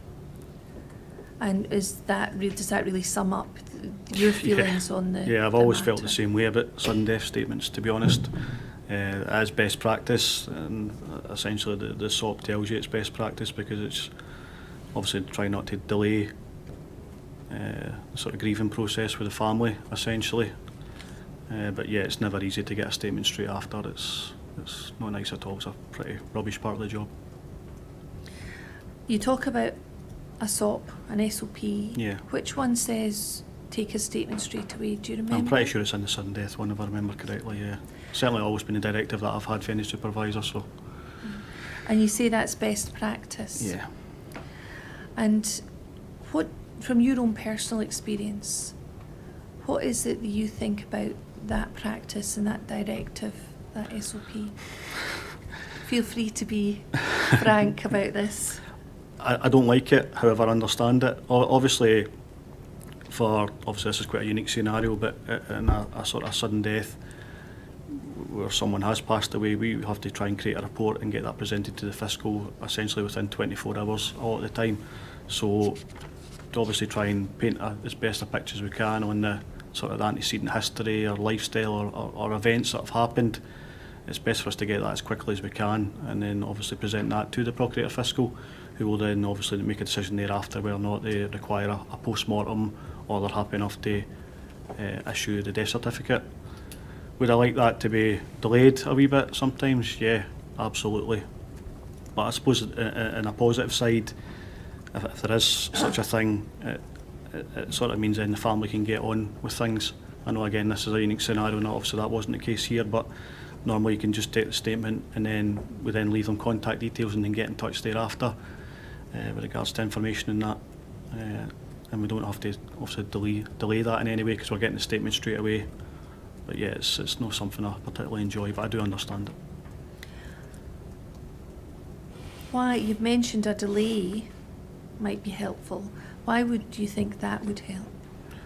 Because I'm speaking from my own point of view, and like I go back to earlier on, I like to sometimes put myself on the other side. The last thing I want to see is two folks sitting in uniform, high vis, asking me questions about my family member that's passed away when I just all I want to do is grieve or cry or shout or do whatever. So that's kind of what I mean by that. And what information was it that you were going to get from Colette Bell, or that you did get from Colette Bell, that was urgent or needed dealt with straight away? I think we were. A normal statement would be based on sort of lifestyle, that person, their relationship, just all we can about that person. But again, it was quite pertinent to find out what had happened that morning as well. The description of events with regards to how Sheku came about coming in contact with police was still particularly unknown, barring obviously a few calls that were made by the public. So we never knew what had happened the night before, and obviously she told us I think it was a boxing fight that was on the night before and he'd been with a couple of friends and in the house.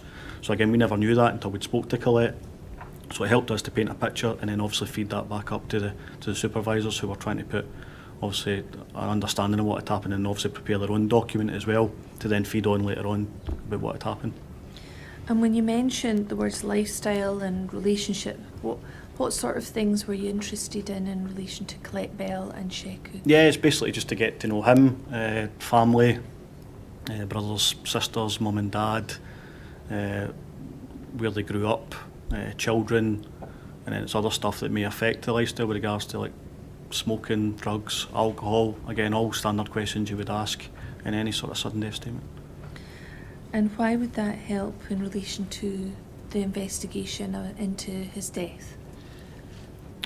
Again, it would help paint a picture of that person then when we are presenting to the fiscals so that they know, rather than us just giving them information on description of events, they actually hopefully get to know that person as well. And what better to do that than he's obviously his partner. And when you mention lifestyle, would that include religion or culture? It could do, yes. Yeah. And did it on this occasion? I can't remember, to be honest. It may well have been asked with regards to, I know obviously particular religions need obviously the body back within a certain time, and obviously there's a process to go through, but I generally can't remember that question getting asked. Okay. Do you think that type of thing should have been asked? Probably should have been asked if it wasn't asked, yeah. And looking back now, is that the sort of thing you would have asked? Yeah, or you would ask absolutely. now if you're and in? I'll take responsibility for that as well, because I'm no doubting during the statement I probably did ask a couple of questions, even though Wayne was taking the lead. And yeah, if it wasn't asked, it probably should have been asked, absolutely. Thank you. And again, with things like relationship questions, Yeah. Is that the sort of thing that you might have asked on Yeah, the day? we'd ask Colette how long they've been together.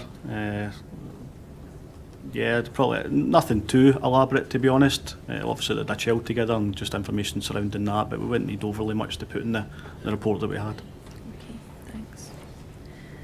I mean, just so people know, Colette was there voluntarily Yes, to give a statement. Absolutely.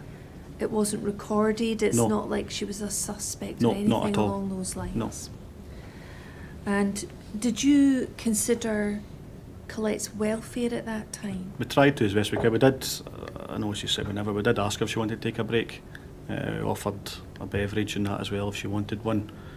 But again, at that stage, there's not really anything you can say or do that's going to make them feel any better. So it probably, and I'm not saying she's missed out on purpose, she's maybe just not remembered that that's been said, because to be honest, I don't know if I would take everything in that was getting said to me just after a traumatic event like that, in all honesty.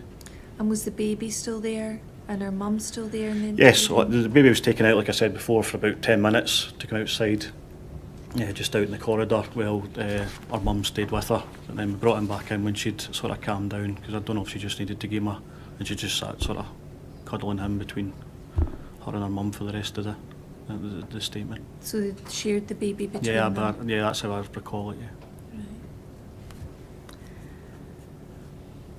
And did you consider maybe giving her a longer break between telling her about Sheku's death and starting to take the statement? Yeah, to be honest, as you can tell for the time that it took to note it, there was quite a bit of a gap there.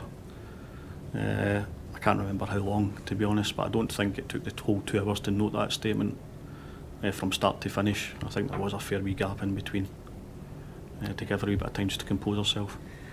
What do you mean by a fair wee gap?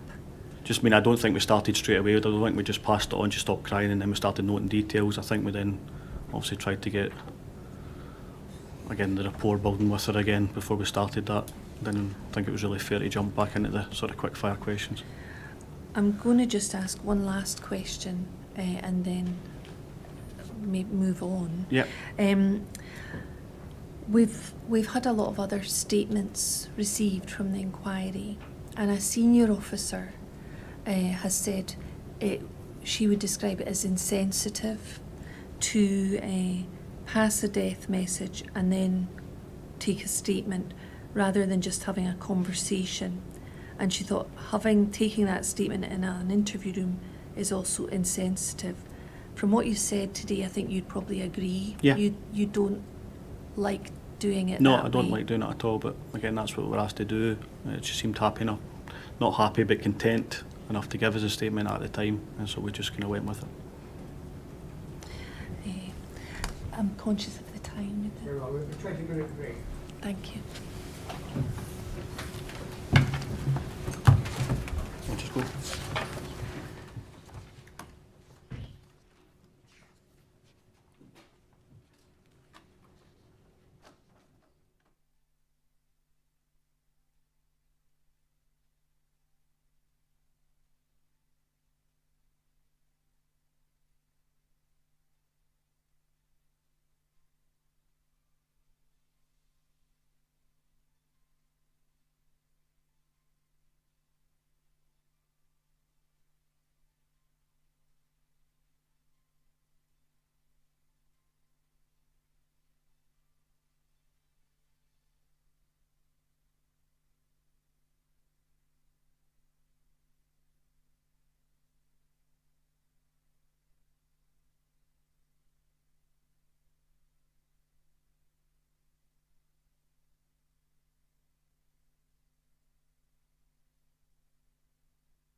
Yes, Ms Graham.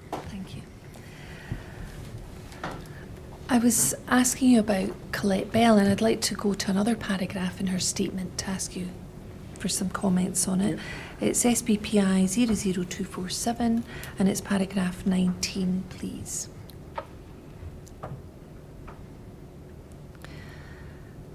And so she's describing being in the Kirkcaldy Police Office. I am asked how I ended up giving the police a statement when I had said I did not want to give a statement. They had said that if I was to give a statement, then I would be able to go and see him, that's Sheku Bio, because he would need to be identified. So they had said, if you get the statement done, then we'll see about you going to see him. And Mum had kind of been saying, let's just do the statement and then maybe you'll get to see him after. Do you remember that conversation? No, I don't.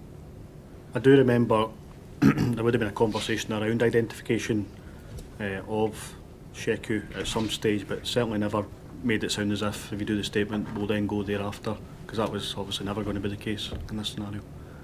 Why do you say it was never going to be the case? Because he was obviously still at the hospital at that time. I've guessed, with my obviously knowledge at that point, that there was going to be some sort of examination completed first before that could take place, so I knew it was never ever going to be that day. Certainly normal sudden deaths as well, you would have probably a couple of days before formal identification is ever taken, and it's then at the direction of the Procurator Fiscal as well, just to make sure that they're 100% happy that the person that's in the sudden death report is the person that's obviously passed. So in relation to what you've just said, by this stage you knew that the man had died. Yeah. You've passed the death message to Colette Bell. Yeah.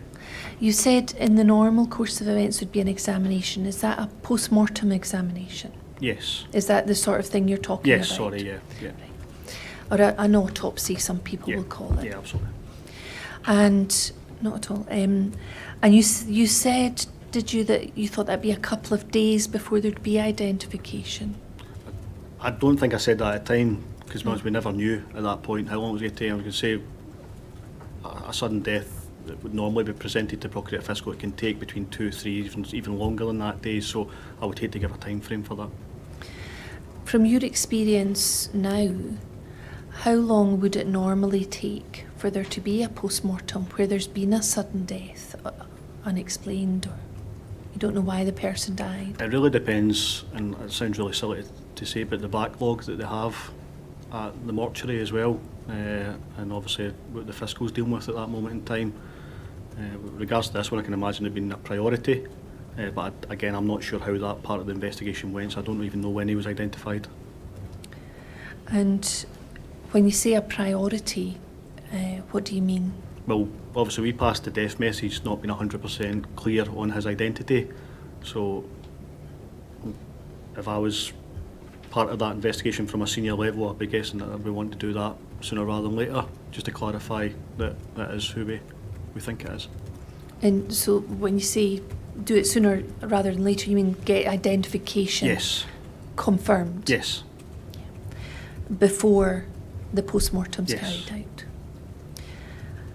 And do you remember if Wayne had any conversation about give a statement and you can see Sheku after that? No, I don't remember that being said at all, and it's not really something we would say. It then sounds as if we're almost bargaining with her, and that certainly wasn't the case that day at all. Right. If that wasn't the case, can you give any explanation why Colette may have said this, been confused, or? Yeah, I don't know if it's just get mixed up in the conversation that we have had about identification down the line. Again, like I said earlier on, with the trauma that day, it may well just get mixed up with the events that's happened. But yeah, I can't be clear on why she said that, to be honest. So as far as you remember, what was said to Colette about identification? I don't remember exactly what was said, but as part of any statement like that, and obviously when it's unclear identification, it would have been said to her that probably looking at some stage down the line to have you identify the body just to confirm that it is Sheku. And obviously we'd mention of other family and that as well may well come involved, because sometimes they want 2 persons to do the identification as well. And we also have a record of a statement Lorraine Bell gave to PERC, so that's the mother. Yeah. And she says, I won't take you to that at the moment, that Colette was asked, or Colette asked if she would be able to see Sheku, and the police officer said immediately that Colette could see Sheku. Do you remember giving Colette that reassurance that she would be able to see Sheku? No, I don't even remember that question getting asked, but generally we would have said along the lines of the formal identification process, and that can take a wee bit of time. But I generally can't even remember that conversation. From your own experience, can you understand that family members would like to see Oh, the absolutely. person? Yeah, 100%, yeah. Why is that? I think it's almost the saying goodbye. That assists with any sort of grieving process, that even on the most, I've had occasions where really like severe car crashes and things, when we're kind of advise these people that it's maybe not the best thing, but they still want that last goodbye. Obviously the mortuaries do their best at times to make the body look more presentable, and I'll often ask if they might stand at a particular side due to injuries and such like. So again, that can take a wee while as well, so that's why we never try and give any sort of timeline, because we never knew at that point injuries, etc., or what the process was going to be. Did you at that time have any expectation that this would be discussed by others with Ye- the family? Yes, Who would that be? probably the family liaison officers, the flows. And do you have experience of family liaison officers discussing things with the family? I have been present when they've been having discussions with family, yes. I've And- not formally trained on it myself. And when FLOs are involved, is it this sort of topic that they will cover about identification? It should be, yeah. It should be. Do they give the families information about what will happen when they go to view a body at the mortuary? Yes, absolutely. Really, it should be everything sort of post-event that they should explain to them as best they can, and answer any questions that the family obviously have as well. And that's your experience of FLOs from Absolutely. other Yeah, situations? I've even known flows to even arrange funerals and such like as well, in certain occasions when the family have been really struggling. So yeah, there's a array of different jobs that they will do to assist, just in that obviously period of grief. If we hear from other people that FLOs are more treated as part of the investigative team, do you have any comment about that? Yeah, sometimes the flows will be asked to maybe take statements from family members and that as well. I have known for that to happen before, yeah, but certainly first and foremost my belief is that it's more a welfare thing and an information passing team that they are. So is it possible in cases involving a sudden death to delay family statements until the FLO is in place? Yes, yeah, it certainly has been. Certainly the most experience I have is more murder investigations, and that tends to be the sort of scenario they use for that, yeah. So where there's a suspicious death or an unexplained death, and if it's been treated as a homicide, the family can give statements to the FLO rather than other officers? Yeah, that was my belief, yes, absolutely. And do FLOs have particular training in dealing with family members? Yes. And does that help support family members? Can it have regard to their well-being? It should do, yeah. I believe it used to be a 2-week course or 3-week course, I think it was at Tullyallen. I'm not sure exactly what it is now. That's not training that you've ever undergone? No, it's not, no. Do you understand why you were selected to deliver the death message to Colette Bell? I don't know if it was just per chance, to be honest, because we were the only DCs that were there that day. A few others had already been given jobs. We were obviously coming out with Kirkcaldy. There may well have been another reason that I'm not aware of, but certainly I think it was only me, myself, Wayne and Callum that were left, I believe, for jobs. So it wasn't that you were holding yourself out as having special skills No, or certainly, experience? no, in any certainly way? not, no. You were the 3 that were left? Yes.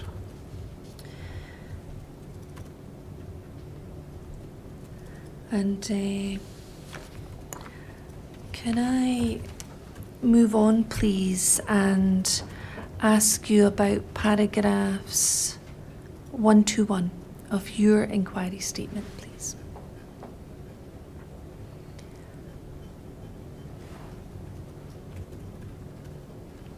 Now, you're asked about a period later in the day at this point, still the 3rd of May. Yeah. But you say in paragraph 121, just before 3 o'clock, D.S. Dursley asked us to go and speak to Sheku's sister. So you've been dealing with Colette Bell in the morning. Yeah. You spent a couple of hours in Kirkcaldy Police Station taking her statement. And what were you doing between Colette leaving Kirkcaldy Police Office and then being contacted by D.S. Dursley about your next task? I think, in all honesty, we'd probably be grabbing a bite to eat and then starting the rolling statement. I think it said 14:35, if I remember right, so I'll probably tie in with when we started that.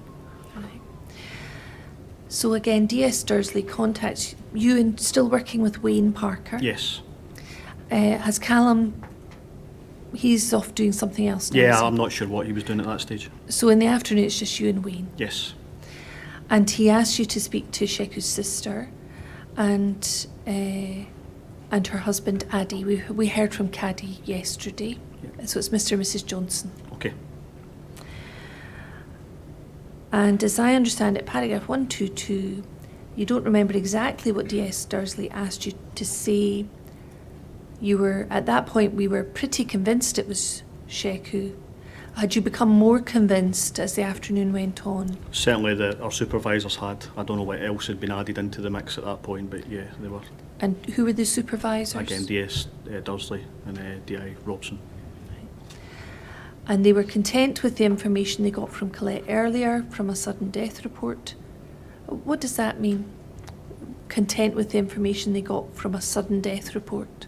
I think probably what I discussed earlier on, the series of events sort of the night before, what led into him being in the address and we knowing him that he's obviously left that address in the morning would fit in with how close it was to the locus and that as well. The information around the mobile phone and the description of him as well. I'm guessing that's what.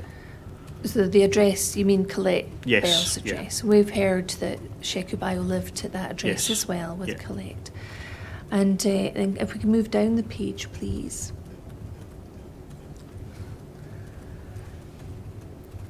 And past the death message, nothing else specific.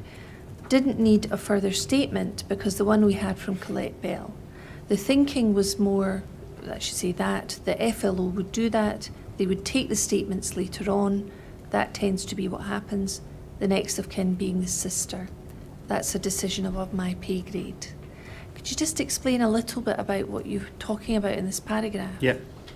So I think what we were saying was that we were needing to get another statement from the family as they felt they had enough. However, they knew that with the flows going in, there'd probably be further information that maybe would be requested, and they would then note that down as statements or such like. But again, it was something that was decided by my supervisors and up from that as well.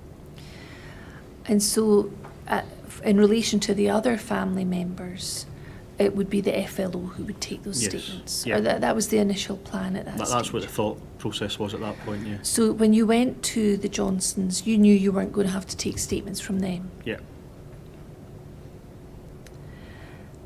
And look at paragraph 123. I took the lead on this one because Wayne spoke to Colette. So when it came to the Johnsons, his sister, Caddy Johnson, you were the one that was doing the talking. Yes. And I think later in your statement you mentioned that Wayne has formerly been a nurse. Is that correct? He had been, yes. So if we've heard that one of the officers had a medical and a nursing background, that would be Wayne. Yes. And you were the one with the Johnsons who did most of the talking. Yes. Thank you. Yep. And you took the lead. You said, I said her brother had sadly passed away. I said it was an ongoing investigation and we couldn't pass on more information at this time. I can't remember exactly what I said. It's been that long ago. I couldn't guess. Was it the same message, death message, that you'd given to Colette earlier in the morning? I can't remember the wording, to be honest, but it was certainly along those lines is what's been passed there. There was certainly no mention of found the body in the message that I passed. You don't remember seeing No, anything like certainly that? not. Can you give us any indication of what you actually said to the Johnsons when you passed on a death message?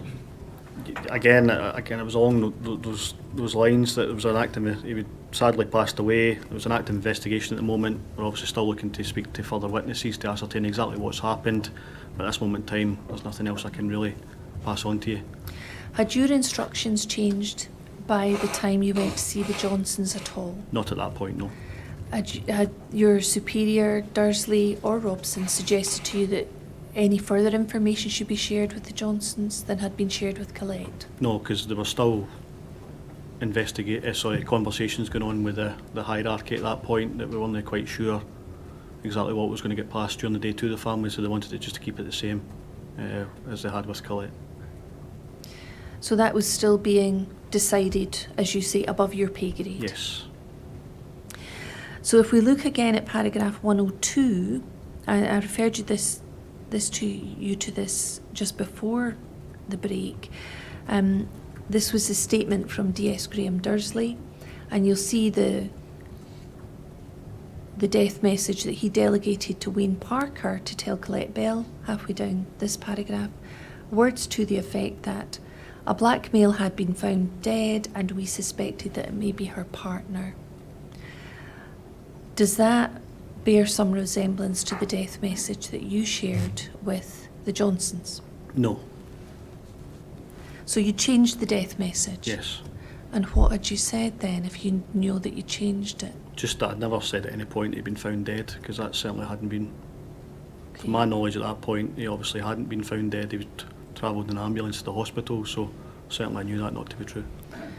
So you knew that he hadn't been found dead? Yes. He hadn't been found dead in the street No. by a passerby? No. You knew that that wasn't true? Yeah. So what information were you able to share with the Johnsons if you knew that wasn't true and you didn't share that, but you also knew that you were to avoid saying anything about police contact? Very little, Right. to be honest. And of that very little, can you give us an indication what it was that you did Again, say? I just had to keep going back to saying it was an ongoing investigation. There was a number of witnesses that had to be spoken to before we could pass any more information. Did Wayne say anything to the Johnsons? Again, there was probably a conversation there, but I can't remember exactly what he was saying, but he was certainly saying similar to what I was saying. Was he with you all the time? Yes, barring a couple of times when I went out to, I actually think that was the second visit, to be honest, when I went out to speak to DS Dursley on the phone or my radio. So the first time he was with Yeah, you? I think we were both in there the whole time in the living room. We heard you were both in the living Yeah. room. Do you remember that? Yes, I do, yeah.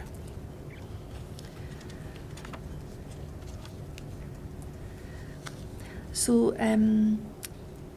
yesterday we heard from Caddy Johnson, and she talked about this first visit where the first death message was shared Yeah. with her and her husband. And her recollection is that the person who did most of the talking, which we understand now to be you, Yes. was that there's no easy way to say it, but Sheku has passed away. Do you remember if you said that? No. You don't remember? I don't remember using that wording, to be honest, but I do remember obviously passing the message. If Caddy said that you said there's no easy way to say it, but Sheku's passed away, would you disagree with her? No, it's probably a strong possibility that's what was said, but I can't remember my exact wording. No, that's fine. And she told us that she was very upset. Yeah, she was, yeah, understandably. And she also told us that her husband, Addy Johnson, had been asking the officers, how did Sheku die? Do you remember him asking that? Yeah. You said that's quite a common reaction. Yeah, it is, absolutely. And that the officers said that they were looking for two guys. Do you remember saying anything No, about that? that was never said at any point, no. No. So if Caddy has told us that, can you explain why that would be her recollection? I have no idea.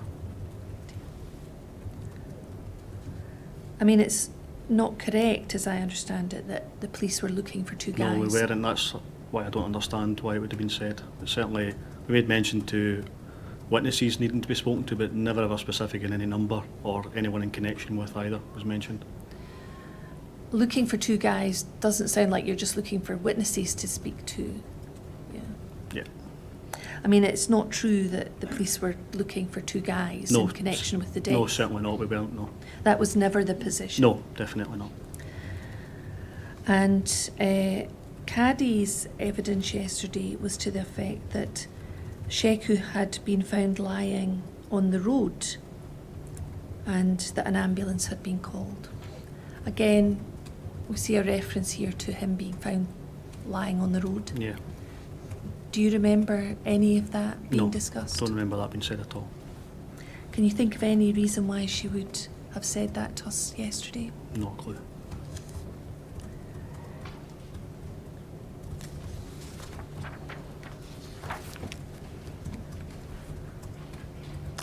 She said that it was you were there for about 10 minutes the first time. Would you agree with that? Yeah, probably would have been that, yeah.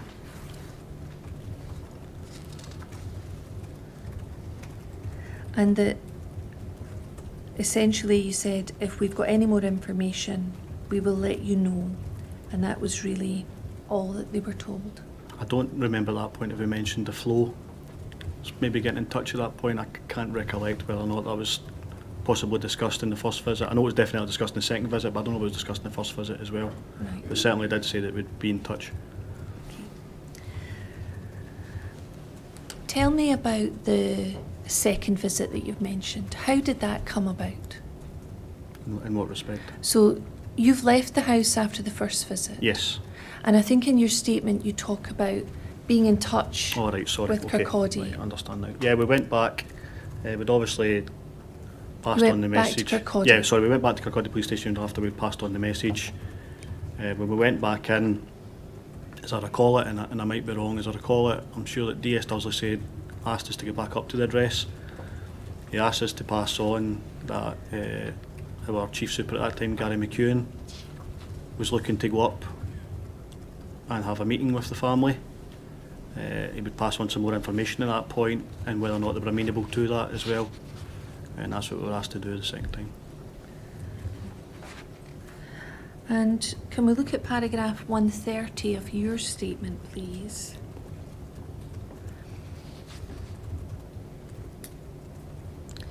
And you say here, so this is after you've left, after the first death message visit. I then got a point-to-point private call on the radio. The words I remember, Andy, you're not going to like this, but I've arranged a statement. I took my notebook to the back end, where I take my smaller notes. He read it out to me. I said, you're right, I'm no happy with that. He said, that's what we have to do. I was told the FLOs were either en route or being briefed. I can't remember. Then radio was terminated. I'd like to look at this with you. Yeah, absolutely. So you get a point-to-point private call on the radio. We heard evidence a while ago that those are one-to-one calls between officers. Yes, they are, yeah. They're not recorded on the airwaves transmissions as other calls are. Did you know that? I know they don't go out over the airway, but I believe they can't. They are recorded somewhere, yes. Right. Well, we may have heard already that that's not the case, All right, okay, that these sorry. have not been recorded. Apologies. But we can look into Yeah. that if you think otherwise. And you say, so where were you when you got this call on your radio? Yeah, there was a wee bit of pretext before that. So we'd went up to obviously speak to the Johnsons again, and we'd relayed across with regards to the Chief Super going out to speak to them. We then were there again for a further, I don't know, it must have been a good, it felt like a long time, but it might have only been about 5, 6, 7 minutes. And we hadn't heard any further. We were told we were going to get a phone call when we were there to confirm the time. So I went and phoned DS Dursley. I think I used my mobile phone for that, to be honest, out in the hall or maybe outside the address, and asked what was happening, and he said that nothing had been decided yet, but they'd be in touch. Then, again, I can't remember exactly how long it's been after that, but then got my radio started beeping as if to say that a point-to-point call was coming through, one of the one-on-one calls, and DS Dursley asked me to make myself free to speak. So I went out to the hall, and that's when he's then relayed that information, basically saying you're not going to like this, but this is a statement that's been prepared. Right, I'll come on to that in a Yeah. moment, but just so I'm clear about what's happening Yeah, when, just so I don't make any mistakes. You've had the first visit to the Johnsons and you've given the first death message. Yes. You then leave, you go back to Kirkcaldy Police Office, you said. Yes, And how long are you at Kirkcaldy Police Not long. Office? not long And at who all. do you speak to when you're there? I think it's DS Dursley and D.I. Robson, if I remember right. Definitely DS Dursley was there, but I think D.I. Robson might have been there as well. And that's you and Wayne Parker? Yes, correct. And what were you discussing at that point when you're back at Kirkcaldy? What they said they were looking for us to relay a message to the family that our Chief Super, Gary McCune, was wanting to go out and chat with them, have a meeting with them, and hopefully pass on some more information to them as well. So that's a conversation about Gary McEwen. Yes, And you're told to go back to the Johnsons and tell them that he'll be in touch with yes, them. So you then return to the Johnsons' house, you and Wayne Parker, and you're in the house when you then get the point-to-point. yes, So you've gone back and told them about Gary McEwen coming to speak to them, and then you get the point-to-point. yeah. And that's from Dursley. I think, yes, it was. The point-to-point was, yeah. And you go out into the hall to have a private conversation with him. Yeah, And he says, you're not going to like this, but I've arranged a statement. Why is he saying you're not going to like this? because we'd told the family that obviously the Chief Super was coming out to speak, and I think he'd said part of that as well, that he wasn't coming. He didn't like the statement, and he felt it was a bit too open to perception, to be honest. And once it was read out to me, I felt the same as well. It lacked any sort of clarity around the events. And I just knew that the minute I read out to the family that they wouldn't be happy and they would probably kick off, quite understandably, because he never explained anything. It was very open to perception, in my opinion. Right, well, I'm going to ask you about that answer to just get a more of an explanation. But absolutely, let's yeah. look at the wording of what you were Okay. told to talk about. Let's look at paragraphs 144 and 145 first of all. And I think 144 has been taken from your notebook, and it's just repeated here, and it says, I've been referred to my notebook at page 40, and then you've put this in quotation marks. It says, following an incident this morning in the Hayfield Road area of Kirkcaldy, officers from Police Scotland have been attempting to arrest Shekubayo, during which time he has become unconscious, conveyed to hospital by the Scottish Ambulance Service, and despite best efforts by hospital staff, died shortly after 9 a.m. FLOs this evening. Now, is that what you noted during that point-to-point call I did, yes. with Dursley? So that's the wording of the statement that Dursley told you he'd prepared and that he wanted you to share with the Johnsons. Yes, And that was in the afternoon of the 3rd of May. yes, And that was during the second visit you'd Yes. had to the house. Right.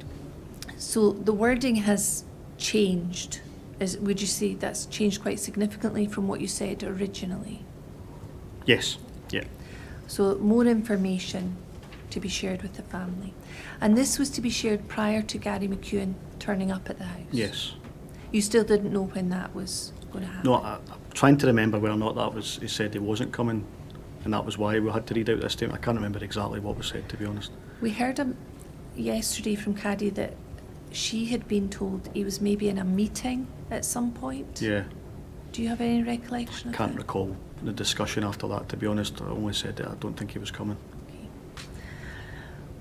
So that's in the notebook. That's what you noted down at Yes. the time. And I think in your statement to the inquiry you say Dursley might have used the word medical staff and you wrote down hospital. Yeah, But apart from that, absolutely, that's yeah. what he said to you. You've talked about he didn't like that statement. It was too open and too open to perception. Can you explain what you mean by that? Well, the first thing the family said after we read it out was, well, yous killed him then, the police killed him. And to me, that there's no clarity there in any of that paragraph to confirm what has happened. I just felt as if a wee bit more information could have been shared to try and negate that then reaction from the family, to be honest. I'm not saying I know exactly what should have been said or what could have been said to make the matter any better, but I just felt as if it was too bland and it probably should be more specific. And obviously now, with the experience you have now, what sort of information, if you'd been preparing a statement, would you have liked to share with the family? I'd probably made mention of the earlier calls we'd had in for the public with regards to obviously the state that Sheku was in with regards to the mention of the knife and things. Obviously how they'd tried to get him under control but couldn't, just a wee bit more specific in that respect, and then obviously explaining thereafter what had happened. But obviously I believe cops were doing CPR on him in the ambulance and that as well. Just obviously no one wanted him to pass, you know what I mean? So I just think they wanted to be a bit clearer on that, just to show what exactly we were aware of that day and what we'd done to obviously try and save his life as well. And so your instincts very much would have been about sharing more information? Yes, absolutely, yeah. And again, what do you think the benefits are of sharing more information with the Again, family? you lose all trust there completely with the family. If you don't share? If you don't share, yeah. I mean, I appreciate some things maybe had to be kept for whatever reason until further clarity on that with regards to maybe the contact, and there was obviously mentions of the knife being presented or not being presented, and there was other thing about the possible stamp or whatever. Again, nothing was obviously cemented at that point. We never knew. It was all sort of whispers. So, but I just think they could have added a wee bit more information there, just to give the family a wee bit more information on exactly what happened. But I appreciate it must have been difficult to come up with that statement, to be fair. But And we noted earlier that you'd said, you're right, I'm not happy with that. And why were you not happy?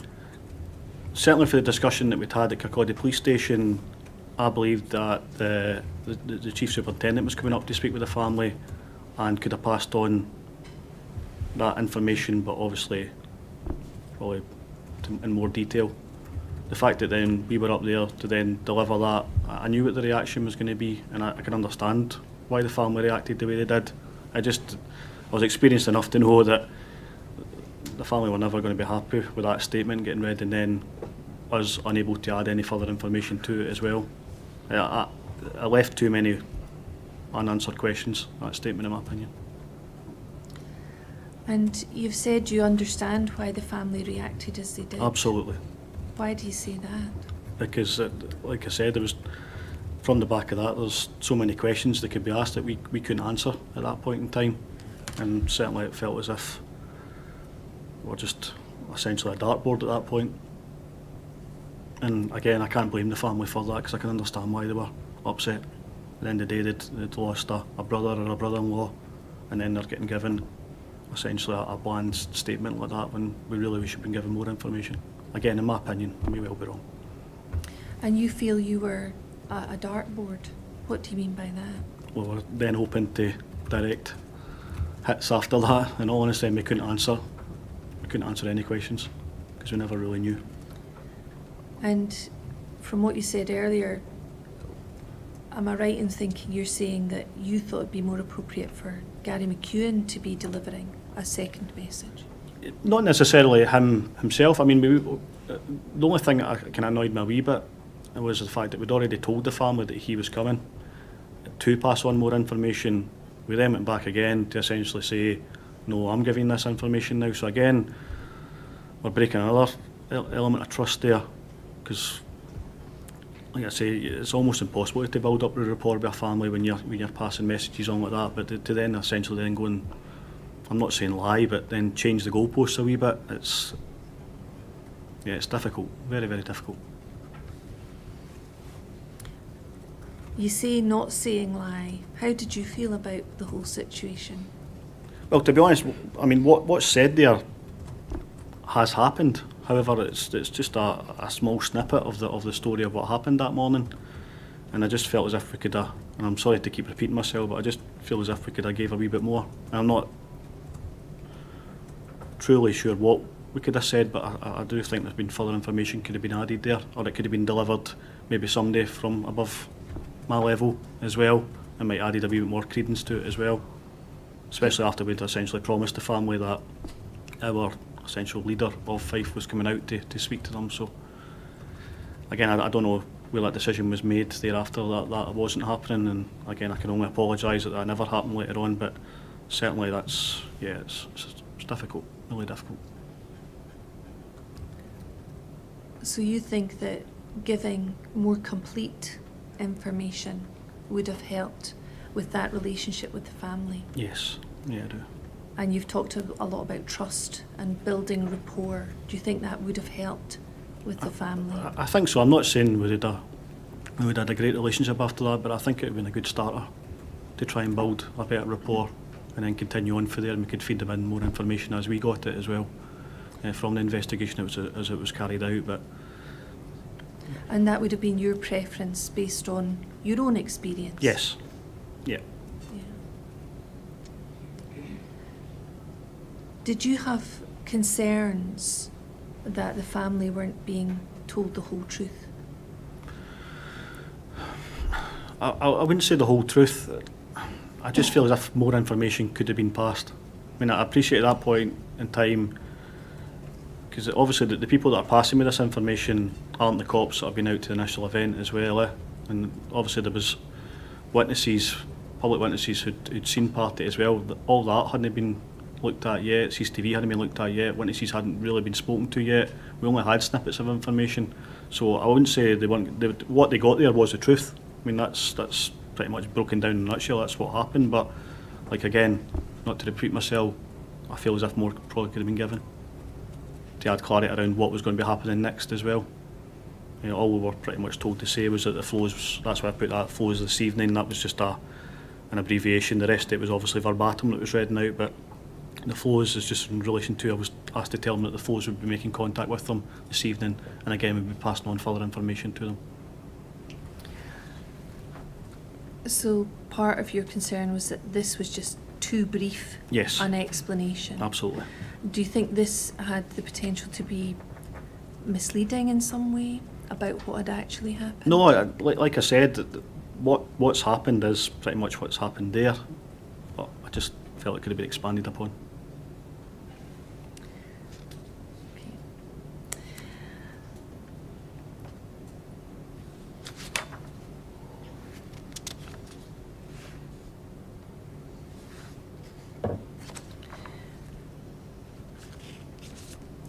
Can I ask you when you first realised or first became aware that there were concerns that the death of Sheku Bayo might be related in some way or connected in some way with his race? That's never been the case. You've never thought that was the No, case? never at all. Were you aware from your discussions with the family that they had raised this issue? I think Mr Johnson made mention of it after I read out that statement. Basically said he's killed him because he was black. It was said after, but that was the first time that race had been mentioned.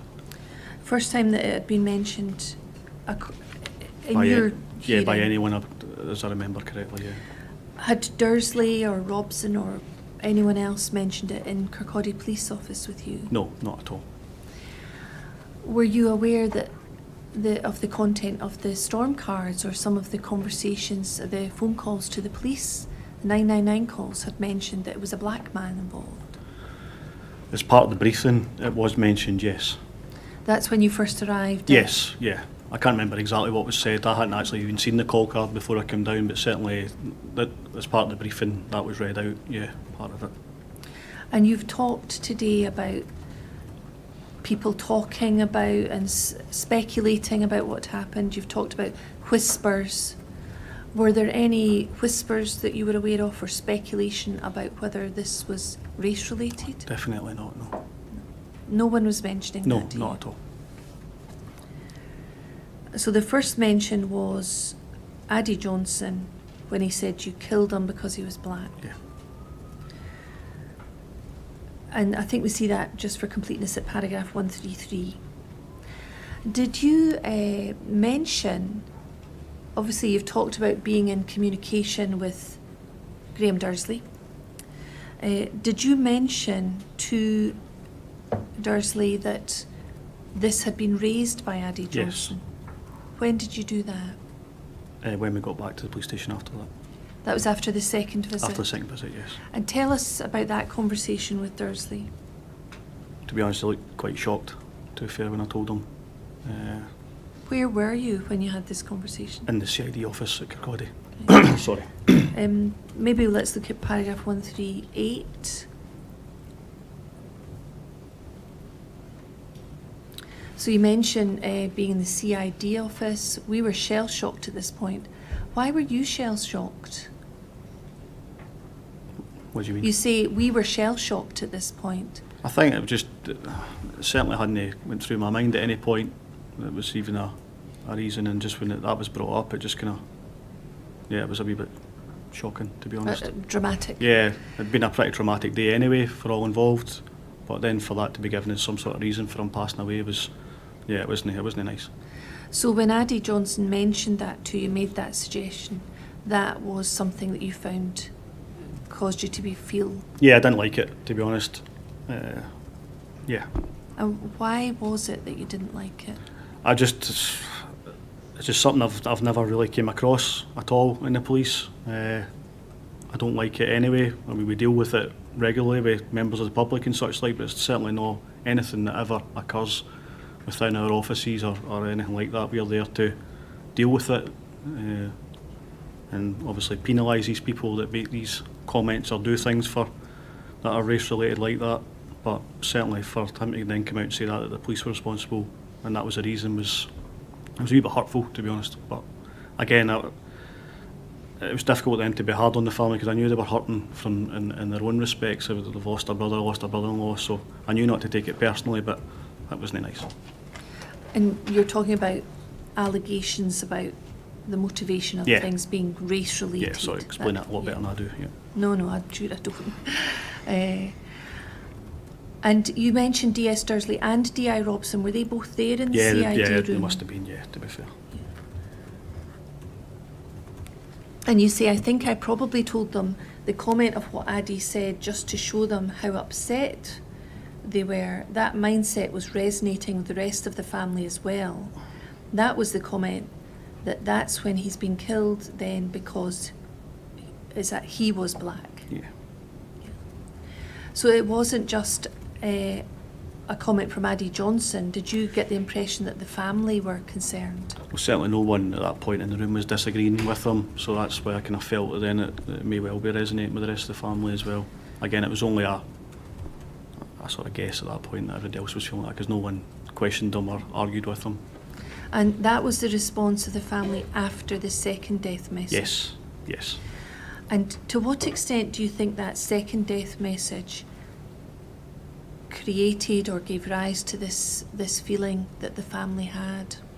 I mean,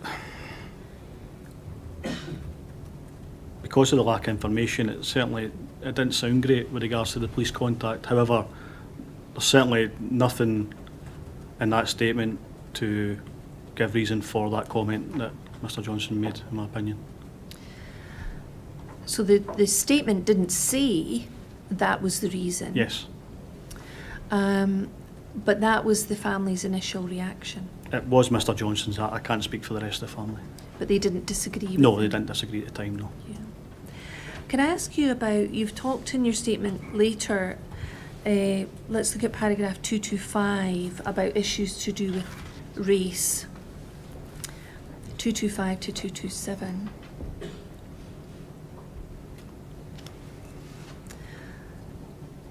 And you're asked a number of questions about training you've had and awareness about race. You've told us earlier today about the Moodle training programme that you've recently completed.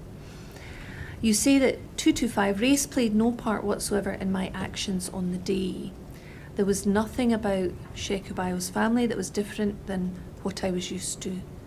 I'm aware certain religions need bodies treated, until I went to that address and see Addie's comment, it wasn't something I was aware of, worried about. I was treating them the same as anybody else. Looking back now, that's the same way to do it. Did you have an awareness in May 2015 about the need to be aware of issues regarding religious sensitivities or cultural issues to do with families? Yes. And you would realise the Johnsons were a black family? Yes. And that Sheku was a black man? Yes. And so were you aware that that may give rise to some sensitivities, or you'd have to be aware and considerate towards maybe different ideas? Yeah, absolutely. So when you say race played no part, do you mean that when you arrived at the Johnsons, you didn't have regard to those sensitivities? No, racial not at all. No. So do you want to explain a little better? Yeah, sorry, that's obviously I didn't write that too well there. What I mean is, I'd like to think that no matter who the person is or what religion they are or the colour of their skin, I'd like to think that I treat everyone the same, and that's basically what I mean by that. Always raised to say I'd like to treat others the way that I've been treating myself, so certainly that's what I meant by that, but obviously it's not overly clear. And I wanted to give you the chance to thank you. explain that. So you're saying you treat everyone the same, but does that mean that you actually need to treat some people differently to be fair to them? Yeah, that can be compassionate? Yeah, it can be a scenario. I mean, religion was never mentioned at that point, and obviously I'm aware, I believe it is the sort of Muslim people need to obviously deal with bodies differently thereafter and that as well, but certainly at that point, no, I believe anyone had asked what religion Sheku was, like we obviously made mention of earlier on, but yeah, maybe a better awareness of that, and maybe we should ask the question earlier to see if there was maybe something we could have done differently and assisted more. Yeah, obviously I appreciate you have to sometimes speak to people or deal with them in slightly different ways, but I mean in that from a welfare point of view, try and treat everyone the same as best you can. So you're trying not to discriminate against Yes, people, absolutely. but you're trying to understand they may have a different way of wanting to be dealt with. Yes. And you said you didn't ask about Sheku Bayo's religion. Looking back now, do you think it would have helped if you'd been able to have that type of conversation with the family? Or would you not have felt comfortable raising those issues? No, I generally would have felt comfortable. It was certainly nothing that came into my head. Race or religion hadn't even been a factor in anything, to be honest, any of my thought process of that day. I knew that the flow would most likely go down that line of questioning as well with regards to the body getting dealt with later on. Yeah, maybe if that would have helped with the family and the rapport, then yeah, absolutely, I would have done that if I had known that had been the case. You've mentioned the flow, the family liaison officers. When thinking back to that day, were you thinking I'll leave all of that sort of thing to the family liaison? I genuinely, it never even came into my head at that point, and that's maybe it should have, but it never. I was just trying to deal with the family as best I could at the time. Looking back now, do you think if you'd had training, maybe done the Moodle training at that time or the equivalent, if you'd maybe had family liaison training, do you think you would have been better equipped to respond to the needs of Mr. and Mrs. Johnson and the family? Possibly, yeah, possibly. Looking back now, do you think, what sort of things could you have done differently that day? I generally don't think I would have changed anything that day. We had the information that we had, we passed on whatever we were told to pass on, and we tried to be as honest and upfront as we could. Yeah, I don't think I'd have changed anything for that day, to be honest. We've heard evidence about ranks in police service and the hierarchy. Yes. To what extent do you have personal discretion on how to do something compared to the instructions you get from senior officers? Can you help me understand what would get priority there? Your instructions or your own personal? Instructions, absolutely. Yeah, we're a ranked organisation, and we pretty much do what we're told. Do we get certain discretion in particular things? Absolutely. But if we're told to do something, we do it. If we don't agree with that, we can sometimes have a conversation depending on who that supervisor is or line manager is, like any job. But at the end of the day, if you're told to do something, you do it. Simple as. So even in a situation where you've described today about maybe not liking something Yeah.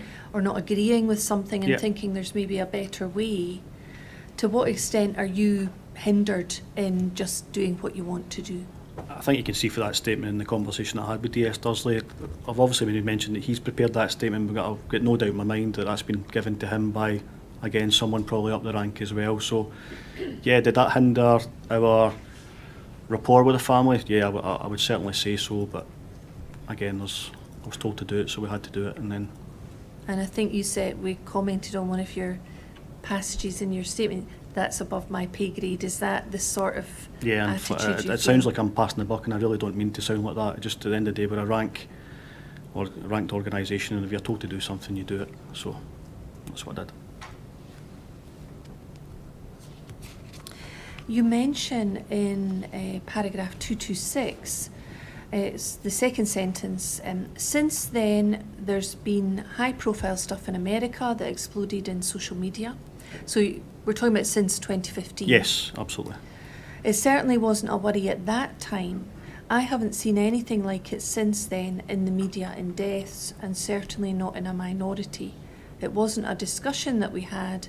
We were too busy dealing with other stuff. Can I look at that paragraph for a Yep. moment? Can you help us understand at that time, what was your awareness, describe your awareness of public concern about race as a factor when the police were in contact with black people? What was your general awareness? I've asked a lot of officers about that. You know, you've talked about social media. What did you know in 2015 about? To be honest, I don't think it was anywhere near as bad as it was in the years after that. To be honest, it wasn't a massive factor in my opinion, but again, I'm not a black male or a Muslim male or whatever, so I've never obviously had to face that from the other side. So it may well have been, but certainly from my point of view, it's not something I've ever encountered or seen, but certainly since then, with obviously stuff that's happened in America and in different places, it has certainly opened eyes around the world, that's for sure. And in 2015, what level of awareness did you have about things that were maybe even happening down south in England involving racial tension between the police and black males? I wasn't really aware of anything specific to me. I know in obviously certain areas, I think like Bradford and things, there's obviously been a number of issues in that before, but yeah, there was nothing really overly specific. Had you at that time had any training? We've heard about officer safety training, and Yeah. we've heard about things can sometimes come to your attention in emails or through SOPs. Did you have any awareness about things that were happening down south in relation to racial tensions amongst the police and black men? I can't really remember. I know there obviously been a couple of investigations involving minority persons that possibly been like murders and things, that obviously there have been complaints against the police with regards to investigations thereafter. Yeah, certainly probably before that point we've been sent them through, and obviously had a read of them then, but apart from that. In 2015, were you aware of the Stephen Lawrence Yes. murder? Yeah, I was, yeah. Had you had training about that and lessons that could be learned from that? I'm pretty sure that was brought up when we were at the college, I'm sure. I can't remember exactly when, but certainly, yeah, I remember something getting sent through regarding it. It's obviously been all over the Would you- TVs and that as well, to be fair. Which Would you have been more aware of it in 2015 than you are now, or that a case in similar? particular, Yes. probably not.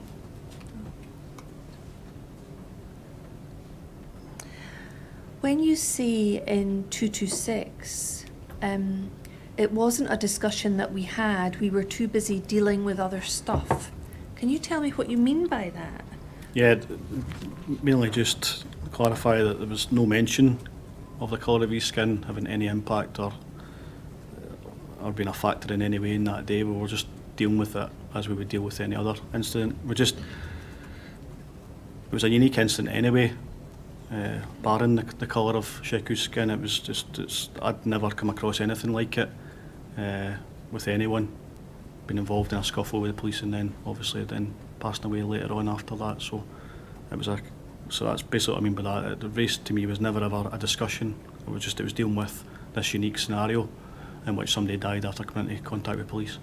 I mean, I think you said at the outset this morning you'd never been involved in a death in custody before. No, certainly not in like that, no.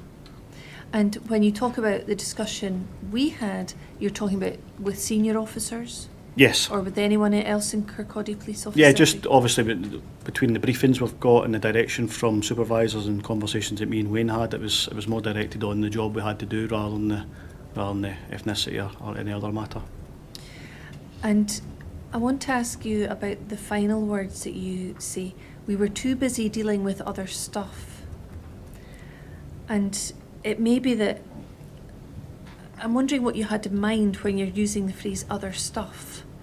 It sort of sounds like none of these things were very important. No, they obviously were important. I generally just mean in the respect of we were dealing with a very unique incident. It was obviously we had to make contact with family members and loved ones. That was what we were concentrating on, not the colour of the guy's skin. And that's mainly what I mean by that. It should have been worded better. I do apologise for that. But certainly that's what's meant. It's nothing else more, nothing else like that at all. So you don't mean anything derogatory? No, by certainly not. Those Certainly words. not. No. And when you talk about being too busy, Yeah. If it was to be suggested that you're not prioritising race and the investigation in that regard, Yeah. would you disagree with that? That you just hadn't considered it at all? No, I just had that's it in a nutshell. I hadn't considered that the investigation was a priority. It was the main thing. The colour of his skin had never been a factor in my eyes at that point. We just wanted to get the job done to the best of our ability. And when we're thinking about who was there that day and the roles that everyone had, whose job would it have been, as far as you were aware, to think about the lines of investigation, the different hypotheses that you'd maybe be working on, Yeah. investigating the death of Sheku Bayo? Whose job would that have been? The early part, I'm going to guess probably the senior investigating officer, SIO, probably DI Colin Robson. I'm getting no doubt in my mind that he was probably getting directed from the detective super that day as well. Certainly if there are any sort of high profile incidents that come in, the detective super will certainly also have an input in any investigation early doors. So yeah, it's again, I've never heard any conversations. I've seen the DI on the phone a couple of times and I knew from the way he was speaking, because I heard him saying sir, that he must have been speaking to somebody of rank anyway, so I always kind of guessed that it was a detective super. So D.I. Robson, referring to someone as sir, would be speaking to a more senior officer? Yes, absolutely, yeah. And you've talked about the senior investigating officer, the SIO, being the person in charge of the lines of investigation? Yes. Investigating the death? Yes. And they would be the one who would decide on what different aspects of the investigation should be pursued And prioritised. and prioritised. And you would be the officer that would, one of the officers who'd be going out doing the individual tasks. Absolutely, yeah. Under direction from your sergeant. Yes.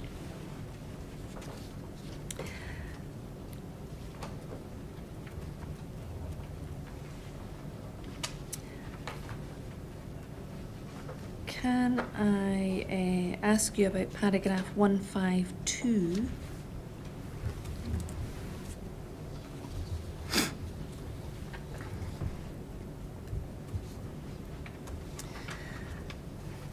You've been told that Gary McEwen states about 16:45 DS Dursley informed CI Shepherd that 2 detective officers had attended at the home of the deceased family and were met with a highly charged, emotional and at times confrontational environment.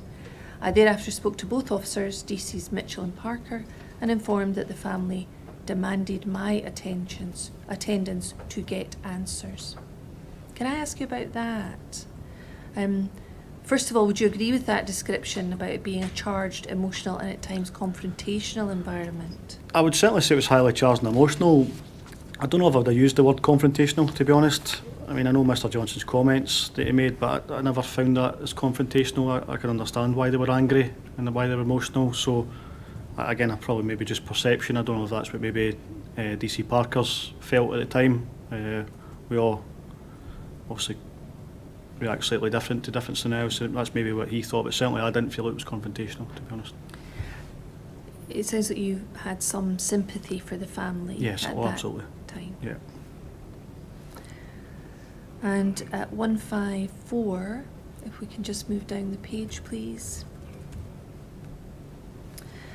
I've been told, DS Graham Dursley states, I previously gave instructions to DECs Parker and Mitchell when they delivered the pre-prepared statement, which in effect was the third message. I knew that my detectives would get bombarded with questions from the family on the back of this prepared statement, and I specifically told them not to answer any questions directed at them, as they were not in a position to answer. And I think that's what you've said. Just to be clear on that, we've not heard from DS Dursley, but my understanding is the first message, death message, was given to Colette Bell by you and Wayne. Yes. You then went to the Johnsons first and gave them a death message, Yeah. and then you went back to give them a second. So that was 3 death messages Essentially, yeah. you and Wayne delivered that day. Yeah. And that'll be what he means when he says the third message. Yeah, absolutely. So there wasn't another occasion when you went No, back no, to that's the what it'll Johnsons. mean, yeah. Thank you. And so he says here, he specifically told you not to answer any questions directed at you. And again, was that something that made you feel less than happy?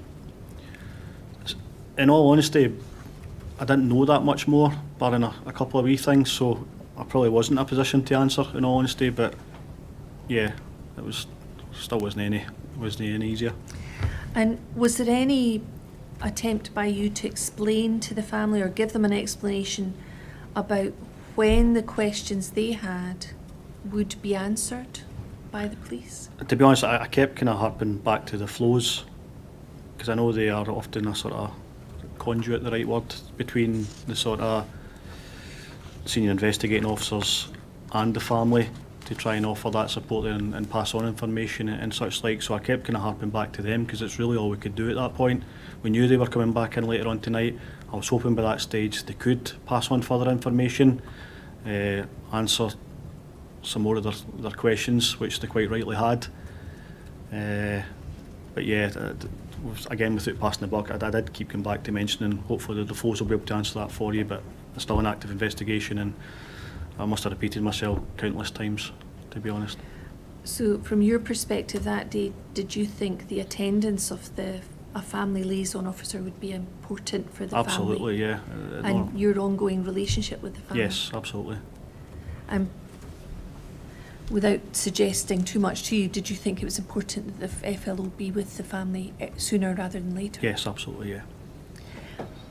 I'm conscious of the time. I do have a few more Well, questions. we'll stop for lunch there then, instead of 2 o'clock.